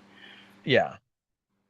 So your bio includes terms like magician, ninja, geek, and guru. What do those mean to you personally? That How do is they show funny. up in your daily life and creative work? Well, Getting I a little deep definitely here. got some magic. Let's talk about magic in the. First off, I have to tell you this. Actually, my best friend since childhood is a literal magician's assistant. She married a magician, Oh, cool. and I think most of us as kids kind of get fascinated with magic at some I point. still am. I still love Me it. too. And when I was Yeah. growing up, I would always want to go to the magic shop, and get all kinds of the little wacky stuff. And just, I loved a magic shop. And we were always pranking, as kids, we were always pranking. I remember getting those like cigarette exploders and putting it in my dad's cigarettes and like I'd seeing always get the them pens that would shock explode. you when you click them. Yes, yeah. And when you shake the hand, the buzzer thing, like whoopee cushions. Like I love it all. So anyway, I grew up with a friend who literally got sawed in half. Like you know what I'm Boy. saying, and did all this like really cool magic. And but by the way, Dink, I'll give him a shout out. Dink going, his name's Dink. He's still a magician here, but also Lance Burton, the magician, is from my hometown. Was Dink on the Penn and Teller show? That sounds really I familiar. don't know. Does sound Now Sounds I know familiar. they've been on what is the show with Guy, the Guy's Grocery Games Oh, dude, Guy okay. Ferrari. Yeah. It's some kind of weird show that came to Cave City, and they used to be the magicians at Guntown Mountain, and they Okay. got to like do something during COVID, I remember, but she got to Hmm. show them around like Guntown Mountain. Now they are down in Bowling Green. They do magic all over the place, and they actually have a kid who's a magician now, who's in his 20s, and he's married to another magician. It's crazy. They're all over the place. You might see them in Pigeon Forge, or you might see them in Nashville, or you might see them in Kentucky. Like they're kind of all over the place. So when Nice. it comes to literal magic, like I love that stuff. You know what I'm Yeah. saying? But also that wasn't what I was meaning on my timeline. I have just always had this like super magical knack for being in the right place at the right time. Not only that, but I mean, even down to the spinal Hmm. cord injury. I mean, they don't even know how I'm walking. You know what I mean? It's baffling to the doctors. So I've always had this kind of like weird magical sense to me. And my dad says that's carried over for years. When I asked my dad to describe me as a kid, he would tell you, he once said this. He said, "You were the only kid that could fall into a mud puddle and walk out completely clean." He was like, "You were just that kid." He was like, "You were an interesting, weird kid." But, like my first gig was opening for Tim McGraw. I didn't seek that out. Guys came and knocked on my door and were like, they were looking for a drummer and they were wanting my dad. And my dad was like, "Well, I got a 13-year-old or, that plays drums. I'll coach her through if y'all want to take her on." And I kind of did. And from that moment on, it was just like all these magical things were happening. I've had some bad stuff happen, like this spinal cord injury, but honestly, I never really tried real hard at a lot of it. Like I practiced every day and so I tried hard to be a decent drummer, but I didn't really try to find gigs. Like they just find me. You know what I'm saying? It's kind of weird when you stop chasing things, Mm-hmm. you really do start attracting things. And when it comes to what I call magic, it's just like the universe being in alignment and making stars, and dreams come true. There's been several times where I've been in a moment where I'm like, how did I get here? Like they flew me to the Super Bowl. First off, I have to tell you this. This is an example of the magic. Well, the book is one too. I didn't try for that really, and I just saw Sheila E. And next thing I know, somebody's calling me, wanting to know if I want to meet Sheila E. And I'm like, yeah, But anyway, I got a call from a female drumming class in Bermuda that was like, "Can we fly you to Bermuda to teach hand drums over here?" And I was like, sure. And I was like, it's got to be too good to be true, right? And the lady's like, "No, I have a private jet." And I was like, "You what?" And she goes, "Yeah, I'm going to fly it into Louisville and let you see it." And she flew a private jet from Bermuda to Louisville. I went and met her, got to see the plane. She was like, "I ain't kidding. Like we're going to fly it." So they flew me to Bermuda where I got to surprise their drum troupe. And they had been following my stuff from overseas, which is, again, thanks to the internet. Yeah. But yeah, no, they flew me over. I gave a hand drum class. And then when I got done, the lady told me, she goes, "Well, by the way, do not hate me. I'm a Chiefs fan since the 80s. A lot of people hate me when I say that because of the football team. But, we had never won. The Chiefs were playing their first year in Miami. It was the J-Lo Shakira year. And she goes, I got us tickets. We're going to the Super Bowl, and we're sitting right behind the Chiefs on the 50-yard line. And I'm like, Wow. what? And she was like, "No, we are." And so I kid you not, I had like maybe $50 in my pocket. You know what I'm saying? For this whole trip. I was like, what?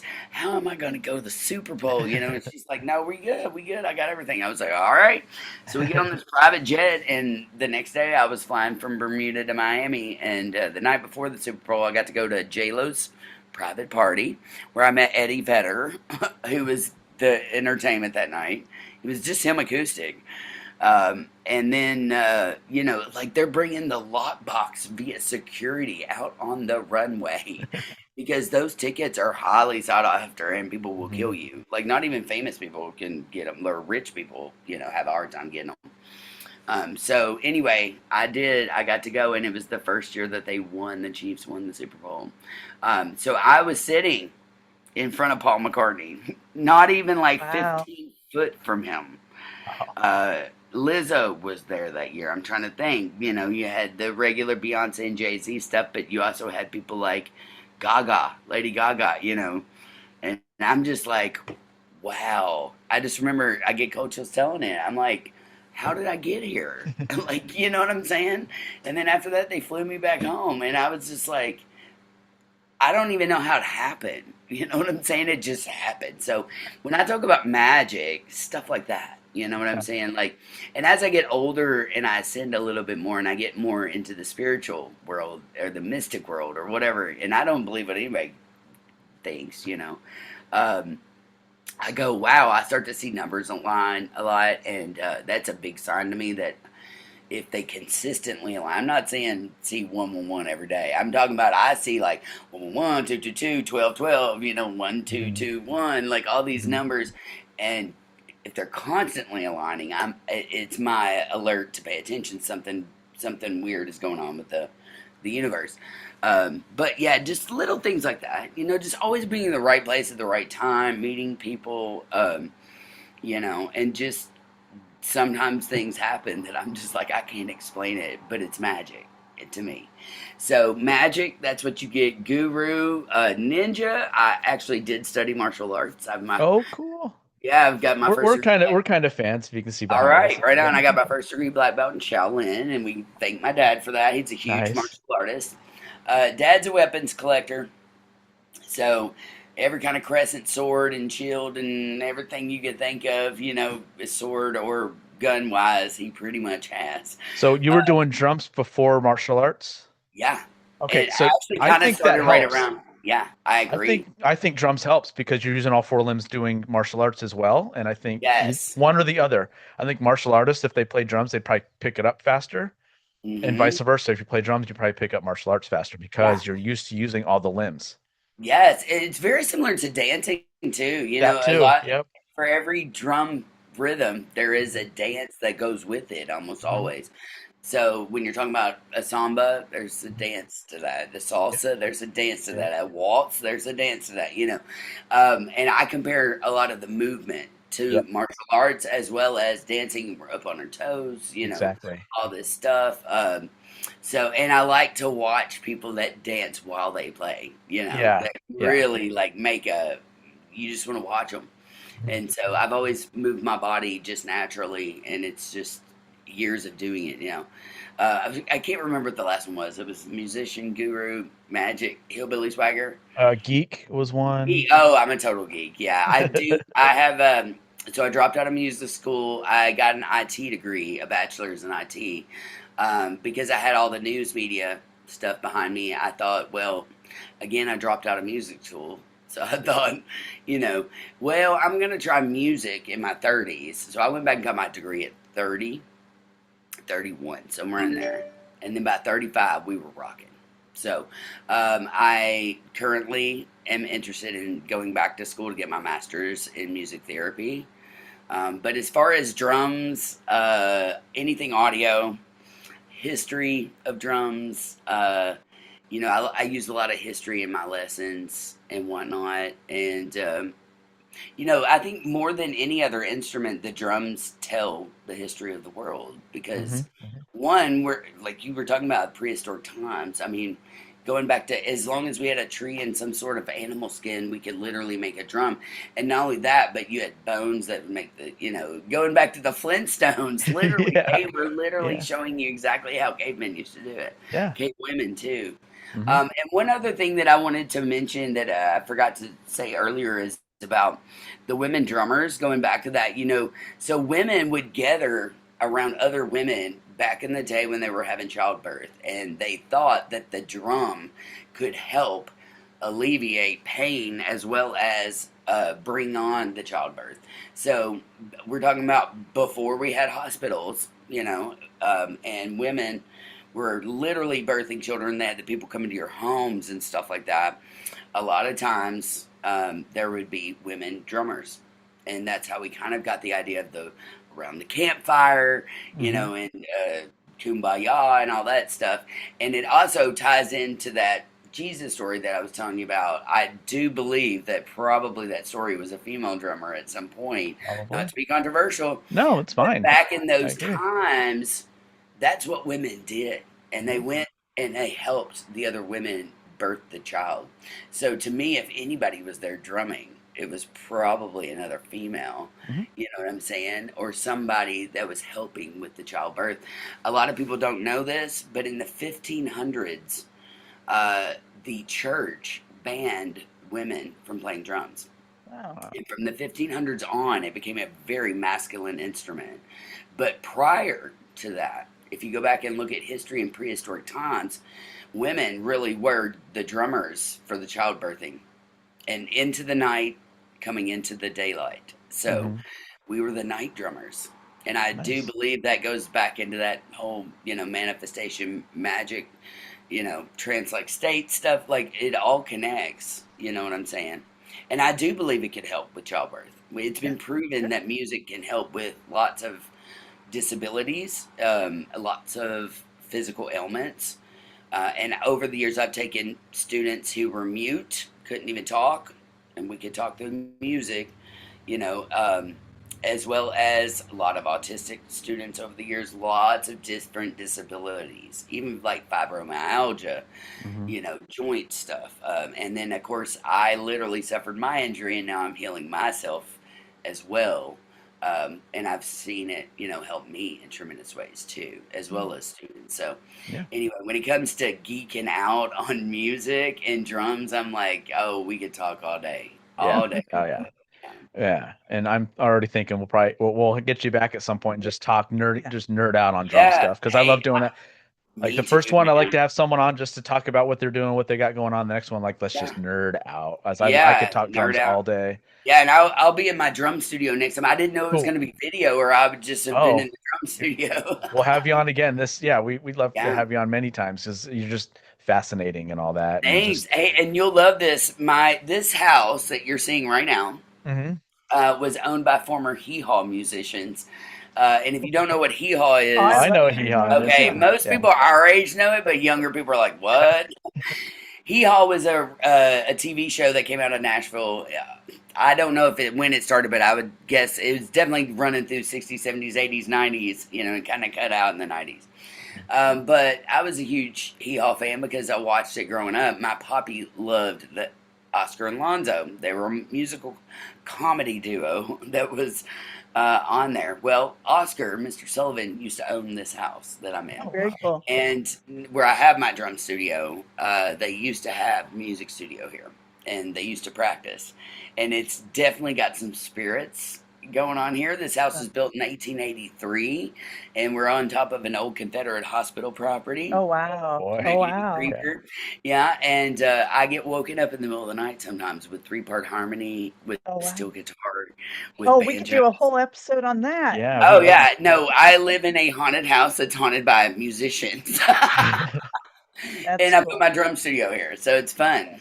Cool. Very That's cool. awesome. Yeah, you'll love that. Yeah, Okay. and I Yeah. have a lot Well. of other connections with Hee Haw, but like that, it just was like, oh yeah, this is your space. Put your drum studio Speaking here. of Buck Owens, Yeah, I had to work with him because when he lived in Bakersfield, he had a production company and he yeah, did media. So he did like the Auto Trader magazines. He had a TV station, radio station.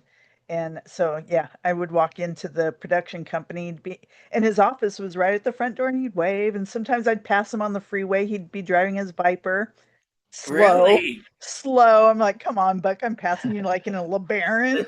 Yeah, yeah, yeah. Right. Chrysler LeBaron. That Yeah, reminds me yeah, of the Cake song. yeah, yeah, yeah. And That's my hilarious. dad did some welding work for him and for Merle Haggard.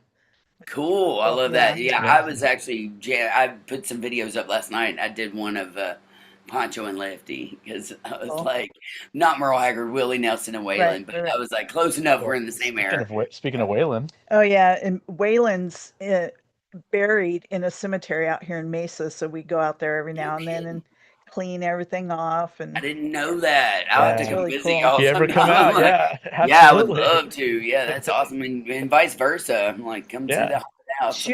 Shooter Jennings is like my dream guest, and I've Oh, yeah. reached out to him Shooter's so awesome. many times. Yeah. Really? You can't get him on? We got to get him Um, on. You know what Yeah. I'm Him saying? and Ray for sure. Yeah, I'm Ray for sure, dude. Ray has yes. stories like, I just whoa. love when he does his David Lee Roth impression. It yes. just cracks me up. Yeah, during the first clinic I got to take with him, he played through all of the stuff that he did with Diamond Dave when he was on Uh, tour, yeah. and because it's Diamond Dave, you got to do all the Van Halen stuff, of Yeah. course. So, and remember when Diamond Dave had his own like solo and he did the Just to Gigolo, like Mhm. Yeah. I remember as a kid, like they were fighting then, and he was leaving Van Halen, and they were trying to get different singers and stuff. So it was just wild back then. That's another drummer, by the way, Alex Van Halen. And I've been Mhm. actually, not that I play anything like him, but like for some reason, I've been reviewed a couple times in the newspaper, and they always throw Alex Van Halen in with me for some reason. So I'm like, Oh. hey, I'll take it. I love him. Right. Yeah, Yeah. absolutely. All right, you ready for some rapid fire? Yeah, let's do rapid fire. I'm All excited, right. really. I'm ready. Favorite rudiment? Swiss Army triplet. Okay. Favorite drum intro? Ooh, that is a tough one. What a question. Oh my gosh, there's so many. Um, let's go with Brick House just because I love to play that one. All right.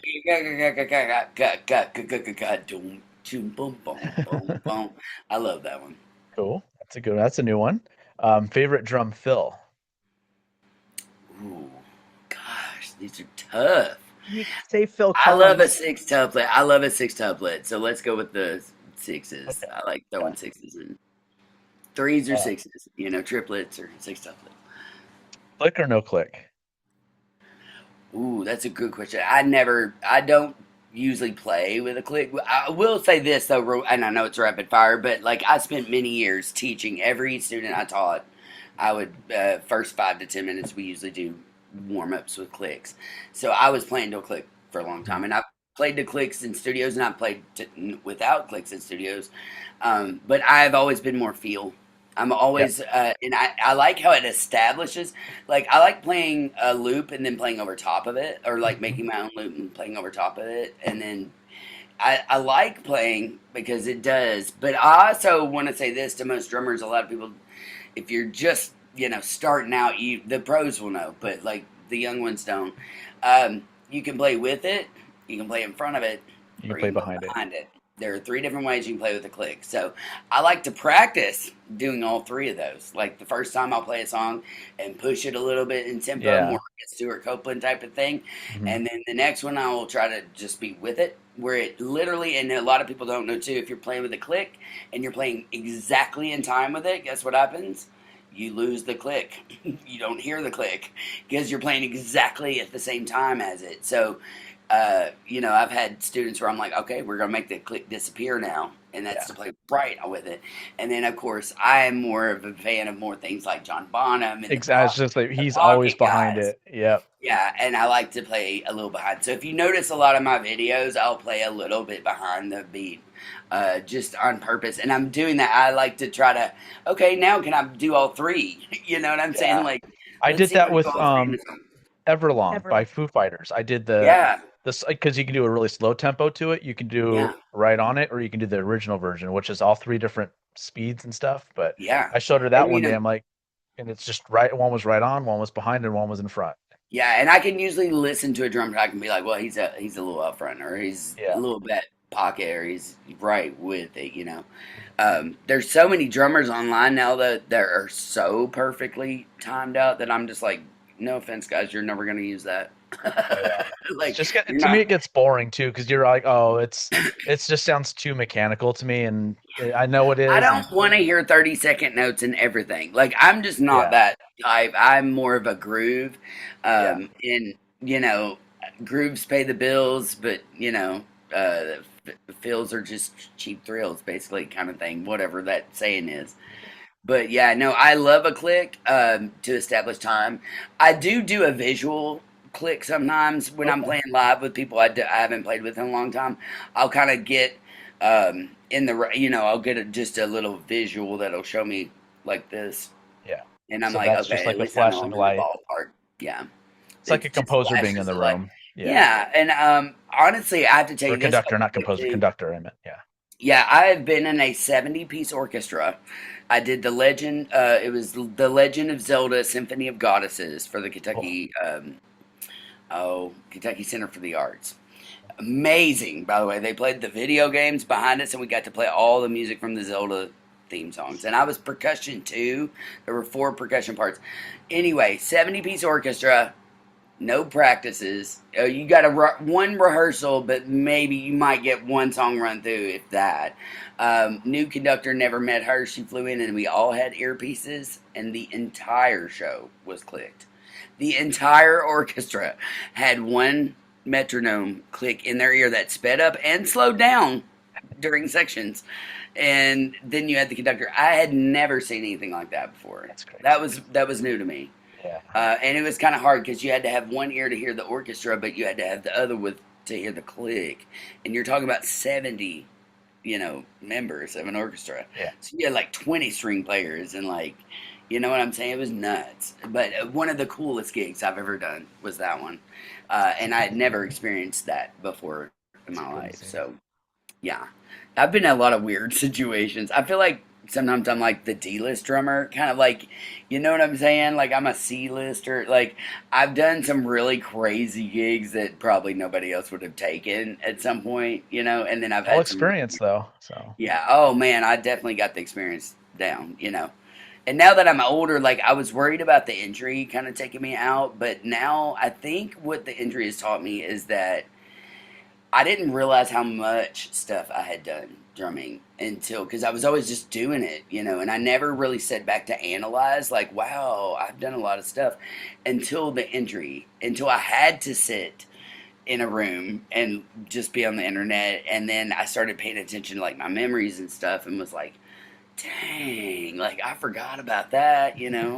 So I've had a lot of really blessed experiences, and it's kind of cool because it's like I'm not really that known or anything, so it's like I can go out and be my normal self. And but one thing I do love is that the people that do know me, they always say, "Oh, I saw drums and I thought of you," and that just makes my day because awesome. again, I didn't choose it; it chose me. Yeah.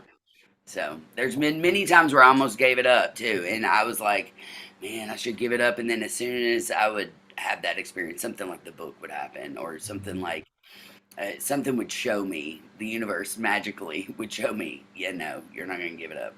In fact, we're going to twist it around to where you're doing it nonstop, full time, and we're going to make it your job." So it's been really, I've been fortunate in a lot of amazing experiences. And I'm blessed. I have to thank my dad. I mean, he's the one who put me on the kit, when I was so young. I So love the rapid fire, though. It's hard. It's are tough. double pedal or double kick? Oh, uh, I'm going to go double pedal. Now, listen, I love double kicks with two Looks separate. cooler. It Yeah. does look cooler. But if I had my choice, probably just because I don't want to load all that. And tuning them completely the same is tough as well.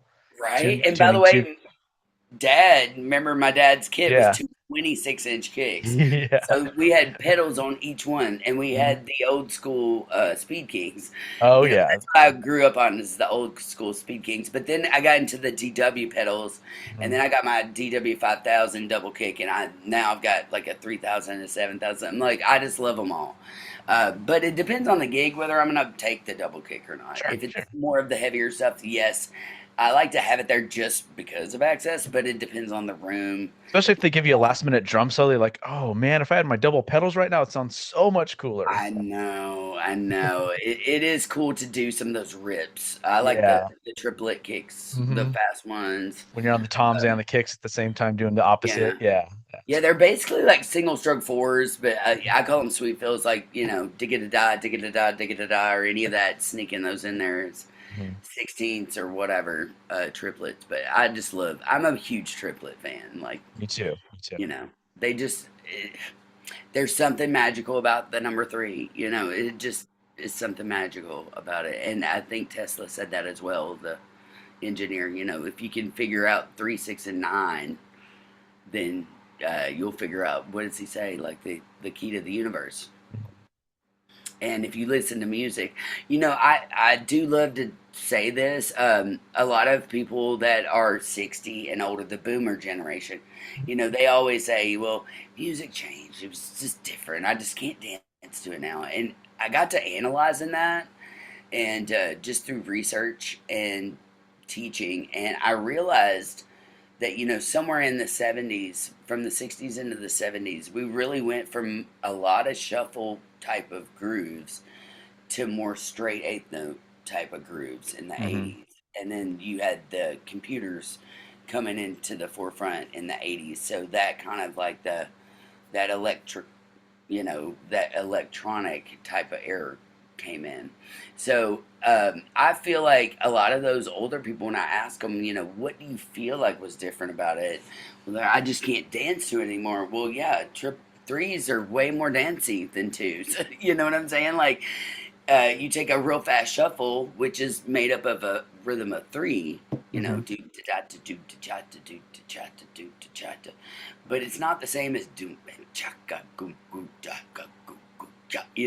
It's Yeah. different, and I feel like the reason for them and that generation that it switched was it did go more to that straight rock and roll kind of groove, more from like prior to that, like the Chuck Berry and the Beatles and all the earlier stuff in the 60s and mid 60s. It's like you go back and they're mostly shuffles, they're Mm-hmm. not eighth note based. So I Yeah. do feel like, you know, that is why, like, that was a big change, and now it's even crazier. Like, literally, people just go to YouTube and take a beat and like rap over it and think that that's their song. And I'm like, that's crazy, or we've got AI now. Hey, Yeah. AI, write me a song. I'm just like, oh my gosh, what the? It used to take me, you know, 3 or 4 months to design a drum logo for my band, and now you just type in AI and have it in 2 seconds. I'm like, Yeah. what in the world? This is a whole different world, man. So, favorite movie focused on the drummer? Which might be hard for you since you don't watch TV. Yeah, I did see the Whiplash movie. Okay. I was trying to think, gosh, That what other that ones thing are you there? do. That Thing You Do. What's some old ones? There's bound to be old ones. There's the Gene Krupa story. Oh, I do love that. Oh, I tell you what I'll go with. I'm going to go with the Wrecking Crew. I love Oh, that okay. that Hal Blaine and Carole King Yeah. and Oh, David yeah. Campbell and that whole Wrecking Crew, Mhm. um, they are fascinating. Like, Yeah. what's crazy to me is that a lot of people grow up thinking like the Monkees had all these songs, or like The Sonny and Beach Cher, Boys. Beach Boys, like all that was the Wrecking Crew. Yep. You know what I'm saying? And they had, and not only that, but I'm a big fan of all the like the TV theme songs that they did Mm-hmm. and stuff. Mm-hmm. And when I was in LA, my bass player, she's the bass player of Kesha right now. Her name is Vivi Rama, and she toured with Black Eyed Peas and all kinds of cool people. Pussycat Dolls. Anyway, she told me a story about her taking. She took some lessons from Carol Kay, and she said she was just like like she was. She's an One old of your jazz favorites. cat. Yeah. Yeah. Yeah. Anyway, I'm a huge Hal Blaine fan, and I Oh, just me love too. all that. Any kind of documentary though on Mhm. musicians, I love. Yeah. I Oh, just that's a can't good do one. it because I haven't watched TV for a long time or That's watched. fine. Yeah. Nylon or wood tip? Hmm. Great question. It depends on the songs and stuff in the project. Um, Lately I've been using a lot of like just playing around with different drumsticks because of my grips and stuff, but Mm-hmm. also using a lot of like hot rods and the plastic brushes and things like that. I personally love the nylon tips. Okay. Um, but if I don't want to be as loud, or the gig is more of a quieter gig, I'm definitely gonna tone it down. But I love those Steve Gadd sticks too, Okay. the Big Firth ones. Mm-hmm. And for years, I thought you could only get them in the wood tips, but I found out nope, you can find them online with the nylon. So now I've Yeah. started ordering the nylon. So I'll go nylon. Okay. Odd time or 4/4?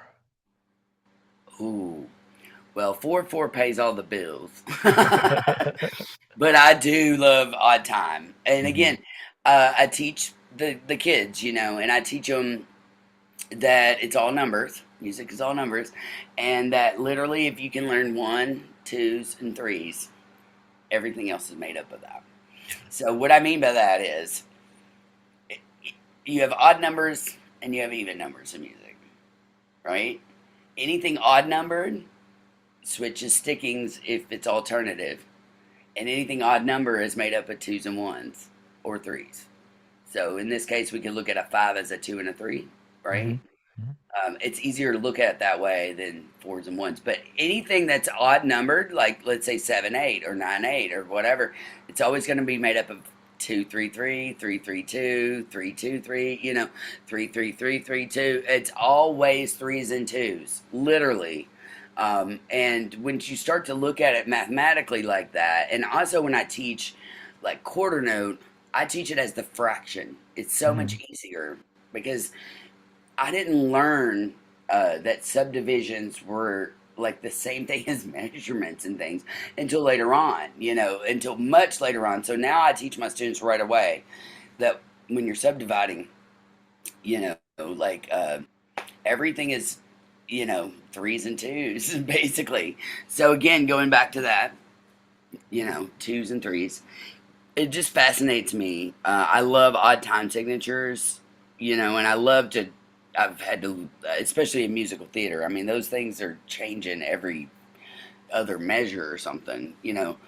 One of the crazy ones I had to learn was, oh my gosh, it was from Godspell, and it was called. It's not At Last, but anyway, it's the one with the crazy time signatures, really crazy fast. And it constantly changes time signatures the entire way through the song, pretty much, which is crazy to me. But I like to read it. But I can read really well, and I can write. I write on my whiteboard every day. So we'll go with. I'm gonna go with odd, just because I like weird, and I like the prog type stuff, as a challenge on drums. But Okay. 4/4. I could play all day long and still be happy, Oh, for sure. Yeah. There's no wrong answer to any of these. Yeah, no, in 4/4 though, I agree. 4/4 is like more of the universal rhythm because it incites rhythm and movement in our bodies, and not only that, but again, we all know when you loop things in 4, it can send you into trance-like states at some point, which is good for the mental too. Yeah. Heel up or heel down? I'm a heel upper. Also, though, I will heel down if it's super quiet, like stuff. But I like heel up. I like the power of the heel up. Butt end of stick on snare or not? Yeah, why not? I mean, you can. Big drum kit or small? Flip depending. Like sometimes I'll flip for the bell of the cymbal, or Yeah. I'll flip for something that I need. In musical theater, I think musical theater teaches you like there are no rules. Yeah. You know what I'm saying? Like it even when it goes back to keyboards and stuff, because I played mallets. I was in the drum line. I was the pit leader, basically. Some marimbas and all that stuff. Oh yeah, timpanis a lot. Yeah. Oh, timpanis, Marimbas. I learned timpanis early on and played a lot of timpani in high school and college. And also I've played timpani. I've gotten hired, for church gigs that needed a timpani, or I did a lot of orchestra theater stuff. So I was on a list of musicians who they would call if they needed backup again for the orchestra members couldn't make it or whatever. But yeah, I was very thankful I got to play a lot of different things. Like in theater, you get to play everything from chains. I've played Sweeney Todd. I had to learn to play a straight razor on a swap or a swoop or whatever they call those things. And that's part of the reason I did love musical theater is like you get the list of percussion that you got to find. I did the color purple, and you talk about every kind of African drum I had never heard of. I was like, I had to go find the sounds for some of that stuff, But musical theater is fun because of all the weird stuff you get to play, like Les Mis. The drummers are playing. You're playing a sledgehammer and a railroad tie, and you're just smack. Smack. It's so fun. Have you seen the meme with the guy who's got the shotgun? He's back there. He's ready to like shoot in one of the Tchaikovsky pieces or whatever. That's us. We were the original sound effect makers, so we get to play all the cool things, and that's the joy of theater too. Getting to play, just finding out what am I gonna play. But learning how to play the straight razor was probably one of the craziest. Yeah. Big kit or small kit? Depends on the gig, but I'm more of a small kit type. Okay. I've always played the 4-piece. I love a 4-piece. I've played a lot bigger kits, but my theory definitely is like, you take a metal drummer who's learned on 20 drums and put them behind a 4-piece and they're lost. But you take somebody who's played on a 4-piece and put them behind the 20-piece and they're like, yay, extra drums, right? So I think start small and then, grow Yeah. into big. But I'm not, I'd always hauled most of my drums myself my whole life. Same. Yeah. So when you do that and you've got car space, you know what I'm talking about. And there for a while I was playing the 26-inch kick. So, Yeah. you know, depending on the vehicle, you might not be Mhm. able to get that thing in there. But For sure. I like to play the small kid, Cool. the 4Bs. And last one for the rapid fire is recording or playing live. Oh, they're so different. That's a great question. I love this game. Hmm. There's nothing like the feel of live. You know what I'm saying? There really isn't, because you've got all the energy of other people. In the studio, I feel like it's more a microscope on your work, but you have to be really good to get in that studio. And I've been fortunate enough to play on a lot of records, so I've gotten to play in a lot of really cool drum studios and recording studios over the years. But there, I love, I like the creative aspect because I love the studio stuff. And I love to create my own drums, but there's just nothing like the high that you get from playing live. And back in my days, I had a lot of fun, and I was like, there is no high that is like that. You know what I'm saying? Or just to, what makes it to me is when people come up to me afterwards and they're like, "Wow, I wasn't gonna come out tonight. I was having a really bad night, but I came out and dude, I had so much fun. I That I watched." did. No, Yeah. yeah, I feel like okay, I've done my job. Or if I see them Exactly. out there dancing, I knew immediately I've done my job Mhm. for the night. Yeah. So For sure. yeah, my goal is always, can I get them to dance when they're live? Yeah. Yep. Yeah, Absolutely. I always, there's just something about having the audience, Yeah. Oh yeah. Definitely. Yeah. There's even nothing. if it's one person, Yeah. even if There's it's one no or two. drug. There's nothing that competes with live, There is especially when you have that nothing. like. There's never a perfect show, but when you have that close to perfect, or you're just like you feel really good when you're done. It's like, Yeah. and then people come up to you like, "Oh my God, yeah, Yes. I didn't think I wasn't gonna come out tonight. I'm glad I did." And yeah, that thing. That's Right. Yeah. nothing like Same it. here. Nothing like it to see people out there dancing to what you're doing, Yep. uh, and having the best time of their I always life. call it they're buying what you're selling. So Exactly. Yeah, and I know I have done my job. And that is fulfilling to me personally. Just to share the yeah. gift of Yep. music and to know that you have put a memory in their head that they're next time they see a drum set they're going to think of you. Yeah. That is the biggest compliment to me than almost anything. So,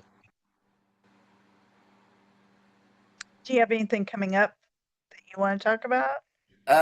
Well, I'm currently putting an all female band together. I haven't done a band in a long time since the injury. I've done side gigs. I do a Linda Ronstadt tribute that we do down here near Nashville, and I fill in for them sometimes, which I love. And then other than that, I'm in a new area, so I had to kind of learn network, and mhm. figure out, oh, where are my music stores, where are my players. I wasn't familiar with the area I'm in now, which is Cave City, Kentucky, by the way. If you've never been, you want to come, we're the Oddity Roadside Attraction place, and Okay. we Yeah. have everything from Dinosaur World to, we've got a lot of cool stuff here that's thrown back in time kind of place. And ironically, what's so weird about it is, out of the whole state of Kentucky, this is where I first got hired for my first recording studio gig. And it was, I don't even know where it was. It was somewhere here in town, and I got hired via one of the Kentucky Headhunters guy, because they're from the next county over. My dad knew a lot of them and whatnot, and I'd gotten to play with them when I was really young. So if you don't know, they had several hits in country Hmm. radio. Dumas Walker, and they did "Walk Softly on That Heart of Mine," the remake of the Hank Senior song. Anyway, they did several things, but anyway, they're like Kentucky royalty here. And he had got me hired when I was like 16 to play drums on some kind of gospel record. And I came to Cave City, and I don't even remember where it is, but I ended up back in Cave City all these years later. And I put my drum and music studio there, found the Hee Haw House, which we've talked about, and I was looking for somewhere to put a drum studio. So I found this place and was like, this is perfect. It's far enough away where I can play drums at midnight if I want to. But I can also teach out of my studio or online, and also live here. So I started networking, and I found, oh, there's a lot of great musicians in this area. But I started playing with a girl named Sarah Hoke, and then I started playing with another Bowling Green music teacher, Brittany Chase, and we started to form an all-female band. And what's cool is right now we're just really in the early workings of put it together. Like, we don't even have a name yet. We've just been practicing and getting sets ready. But all four of us are all four female music teachers, and we all play multi instruments. Everybody sings, and so we're just putting this project together. But everybody's a little bit younger than me. I think they're like mid 30s. So, and they all have individual careers going on in music. Whether it be teaching the little kids during the day or privately. There's two private teachers and two teachers that teach out of schools. So it's really interesting. That's what I'm focused on right now. I also, teaching has always been my breadwinner. I have continually kept students probably for over 25 years now, and I don't even try to get them. Literally, again, the magic happens. I always get a call, and I'm never without students. So, if anybody out there is listening and is interested in, we talk about music history. I make videos for my students. We meet just like we're doing here, where I'm behind my drum set, you're behind your drum set, and then I let the client decide. I always give the first one free to let them kind of figure out the internet connection and all that stuff. I also do in person, but you got to be around me, Kentucky, Tennessee area. But Unless you have a private jet from Bermuda, then you can just fly. right? Yeah, I know. Hey, they just found me again. I didn't even try to make that happen. Every time they're always griping about J Lo on that stripper pole, I'm like, that was right in my face. Like, literally, it was wild, man. I've never seen, never in a million years did I ever think I'd be at a Super Bowl, especially to see my own team win. Yeah. And sitting in front of Paul McCartney. Yeah, that was, yeah. I kept going, what is all this security? I knew it was the Super Bowl, and I expected lots of security. But where I was sitting was like the celebrity like area of the boxes, right? So all this, when I would walk out to go to the bathroom or something, I'd be like, why are there 1,000 cops like around the entry door that I go in, nowhere else. And then eventually when I came back, I saw Paul McCartney and I was like, oh, okay, I get it now. Yeah. But yeah, to be even in the same room as a Beatle, or Yeah. I was a big Wings fan too. So I was like, I've loved everything he did. And I think we all know he was a fantastic drummer. I just found out today that Band on the Run, that's him on drums. I think he did all the instruments on that one. Yeah, if I'm he not did. I mistaken. couldn't Yeah. believe that. I knew that he had played most of the instruments, but I did not realize that he had played drums on some of the Wing stuff. I was just like, Yeah, wow. he did one or two Beatles songs as well. I don't remember which ones exactly, but Yeah. yeah. By the way, Yeah. that's another documentary that I saw that's amazing. Is Oh, yeah. the Peter Jackson? I'm a huge Peter Yes. fan. Yeah, The one, the rooftop one, or what was that yeah. called? Yeah, that's so cool. The Let It Be album or whatever. Let It Yeah. Be. Yeah. Yeah. Wow. I had no idea. Well, it's Get Back, right? Was it Get Back? It I think might it's have been called. Get Back. Yeah. I think It's that, the yeah. 3-part series, like 3 hours each And episode or he's a whatever. lefty too. But Yeah. he plays righty in that video. Yeah. I'm like, what is it with the Beatles, man? Lefty's playing right way, but when he plays guitar, he plays it lefty. Yeah. But he played drums, he played it righty. It's like, Yeah. I don't even know. Yeah. People like that, people on that level Oh, that I know. literally can just play anything, and Yeah. it's just like mind blowing to me. Yeah, for sure. Are there any endorsers that you would like to mention? Okay, so I love them all, and even Peisty donated money That's to my really campaign, cool. and I still play. I've got Peisty symbols, but I also have Zildjian symbols, and they're all buds. I mean, maybe not so much back in the day, but like at these drum clinics, they seem to be. Their workers are always friendly with each other, so I don't really sponsor a whole lot, but I've been trying my life to get the Ludwig one, but that I hear that's merely impossible. But I did meet William Ludwig III. Okay. I can get you in touch with our friend Joey Casada. He's, I think, endorsed by Ludwig. I can see if he has any. Cool. Yeah, I would like to, I think more than anything though, I would like to endorse like some sticks.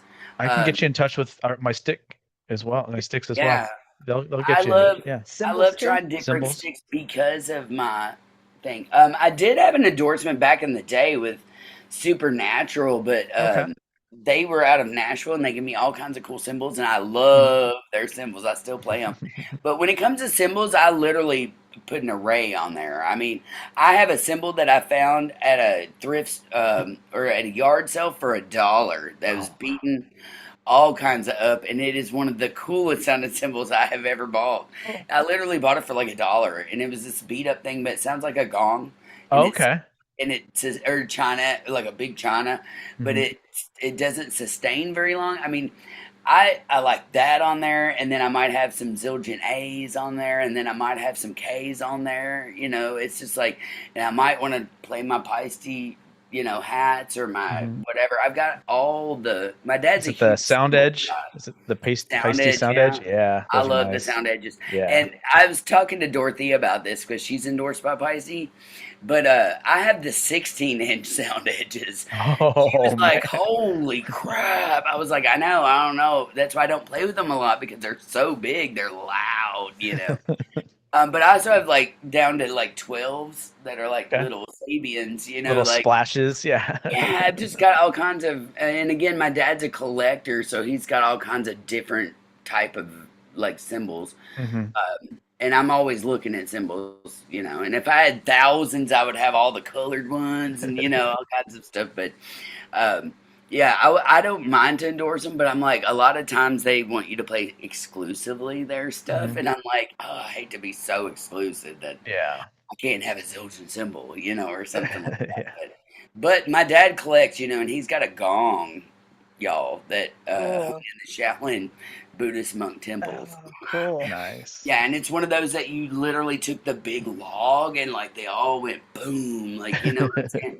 It's literally like the gong is like this thick, and Oh, it wow. literally is about 6 foot tall. Oh, Yeah, wow. and it hangs on a wooden thing, and Weighs 1,000 pounds. Yeah. oh my gosh! But I tell you what, talk about a sound bath. Yeah. You It's stand awesome. next to that and let me prime it and hit it, and it will vibrate your entire soul. There is something magically healing about gongs. It really is. Mhm. I think it's the deeper toned gongs. Yeah. Like, Mhm. yeah. It's really I'm cool. also into this meditation bowls and all that stuff. I Okay. love that the Yeah. healing stuff. I have one of those as well. I have a lot of percussion stuff too. Yeah, Yeah. tuning forks. Next I'm one's one of those chimes. weird. Yeah. Oh, I I don't have definitely any got the chimes chimes. yet. Yeah, I don't Oh, have those I've yet, got but I will. chimes. Yeah. I bought Tree Works is the name of Uh-huh. the company, and I Yeah. bought a double. Of course, I worked at a drum shop, so like Uh-huh. anytime something would sneak in that I'm like, ooh, I need that. We would do trade-ins and stuff. So, I found pork pie seats for $50. You know what I'm saying? Dang. Like, I know. And so I found these. It's a double layer of chimes, and it's Okay. one of the best chime trees I've ever had. But I literally love, especially when I'm with acoustic artists, I always bring my mark tree because there's only so much you can do with an acoustic artist, and a lot of times you have to be a little bit lighter. So to make things beautiful at the end, like chimes, and it always works.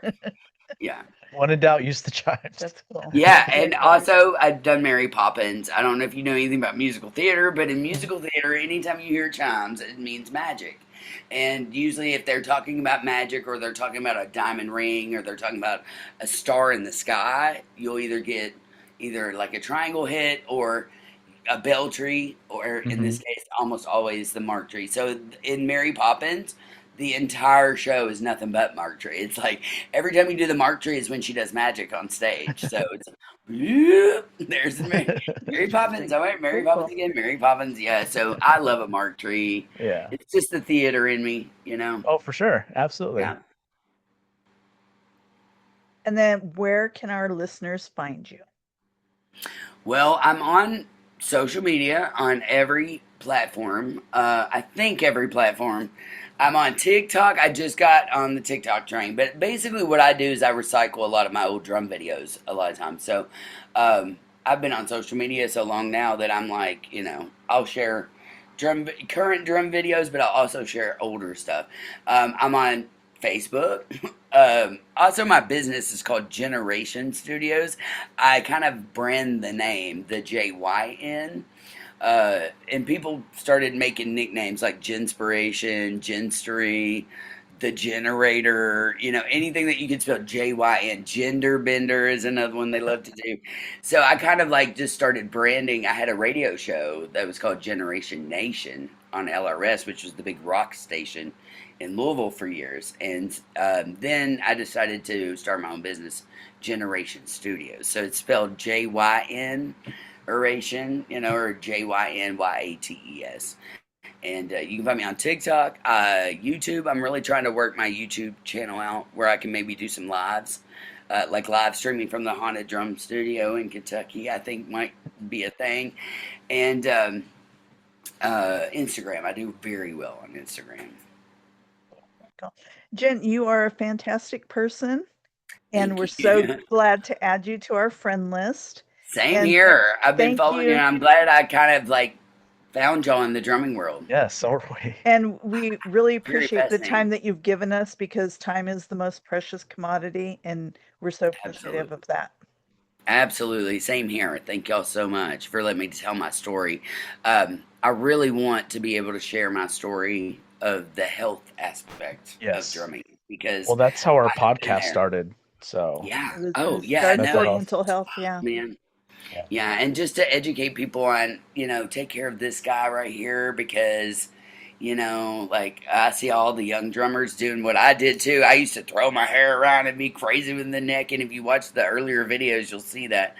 And it's just a wonder, that I didn't slice it even more so. But I'm always, I feel like now in my older age, I should be more of the poster child for health in drumming. You know what I mean? And that's kind of like where life has taken me now. So that and education, Yeah. because we're never gonna learn every song that's out there. Music will always have us learning something. Like you're never gonna know everything there is to know about music, no matter how smart you get. So there's always a song you don't know, and there's Play always somebody drums and who's gonna drink a be glass better. of wine every day. That's right. Cheers, Viola Smith. That's Yes. right. Cheers, listening. Yes, and go check out her video, The Yeah, Croquet absolutely. We're gonna check out Viola. that book too, Yes, for sure. please do. Oh Absolutely. yeah, check Yeah. out the book for sure. Yeah, Yeah. Yeah. Well, thank you yeah. for doing It's, this. We really, really appreciate thank it. you all So so much. I yeah. appreciate it too. Oh, that was fun.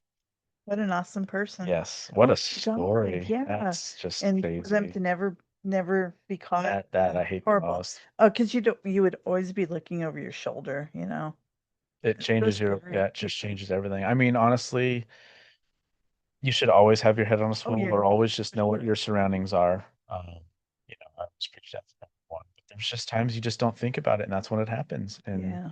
like it just sucks to hear about like that, you get anything famous or Any anything, and kind of people, success. I don't even call People it are the always, haters, I call it the jealousy yeah, people. they're always Well, jealous. how come Like them that. and not me? Yeah. That's just the way life is.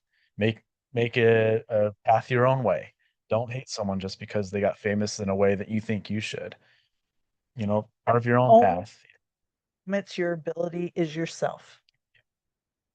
Quite honestly. Yeah.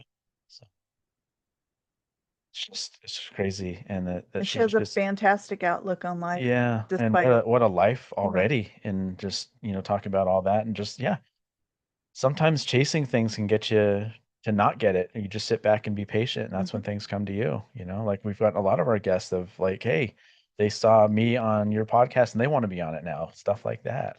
Put good things out there, and good things will come back to you. That's right. That's right. That's for all of our There you Cobra go. Kai Yep. fans. Yep. So thank you for listening to all that and watching all that, and just what an Yeah. amazing story. I can't wait to have her back on. I want to hear all the haunted stories of her hee I haw. know. Hee haw. That's so cool. That's Yeah. that's really cool. And we're all into like all the ghost stuff and haunted stuff and all that. Obviously, we talk about that. We've had different tier people on all the time, And Matt it's and Chloe another and all of person them. that you can um, do drum talk with. The drum So speak. yeah, Yeah. So and cool. added another one to the rapid fire list too with the we're talking Yeah. what Yep. drum heads. Yep. So Very cool.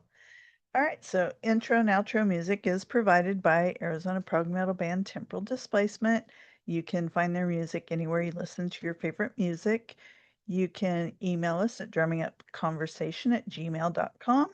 You can follow us on Instagram, Facebook, and YouTube at Drumming Up Conversation and on X at Drum Conversing. And you can listen to our audio version of our podcast on Spotify, Apple, or wherever you listen Yeah, to our your favorite. distributor actually is sending it like everywhere now. Yeah, Yeah. it's really cool. And that's at Drumming Up Conversation. And you can watch our video version on YouTube.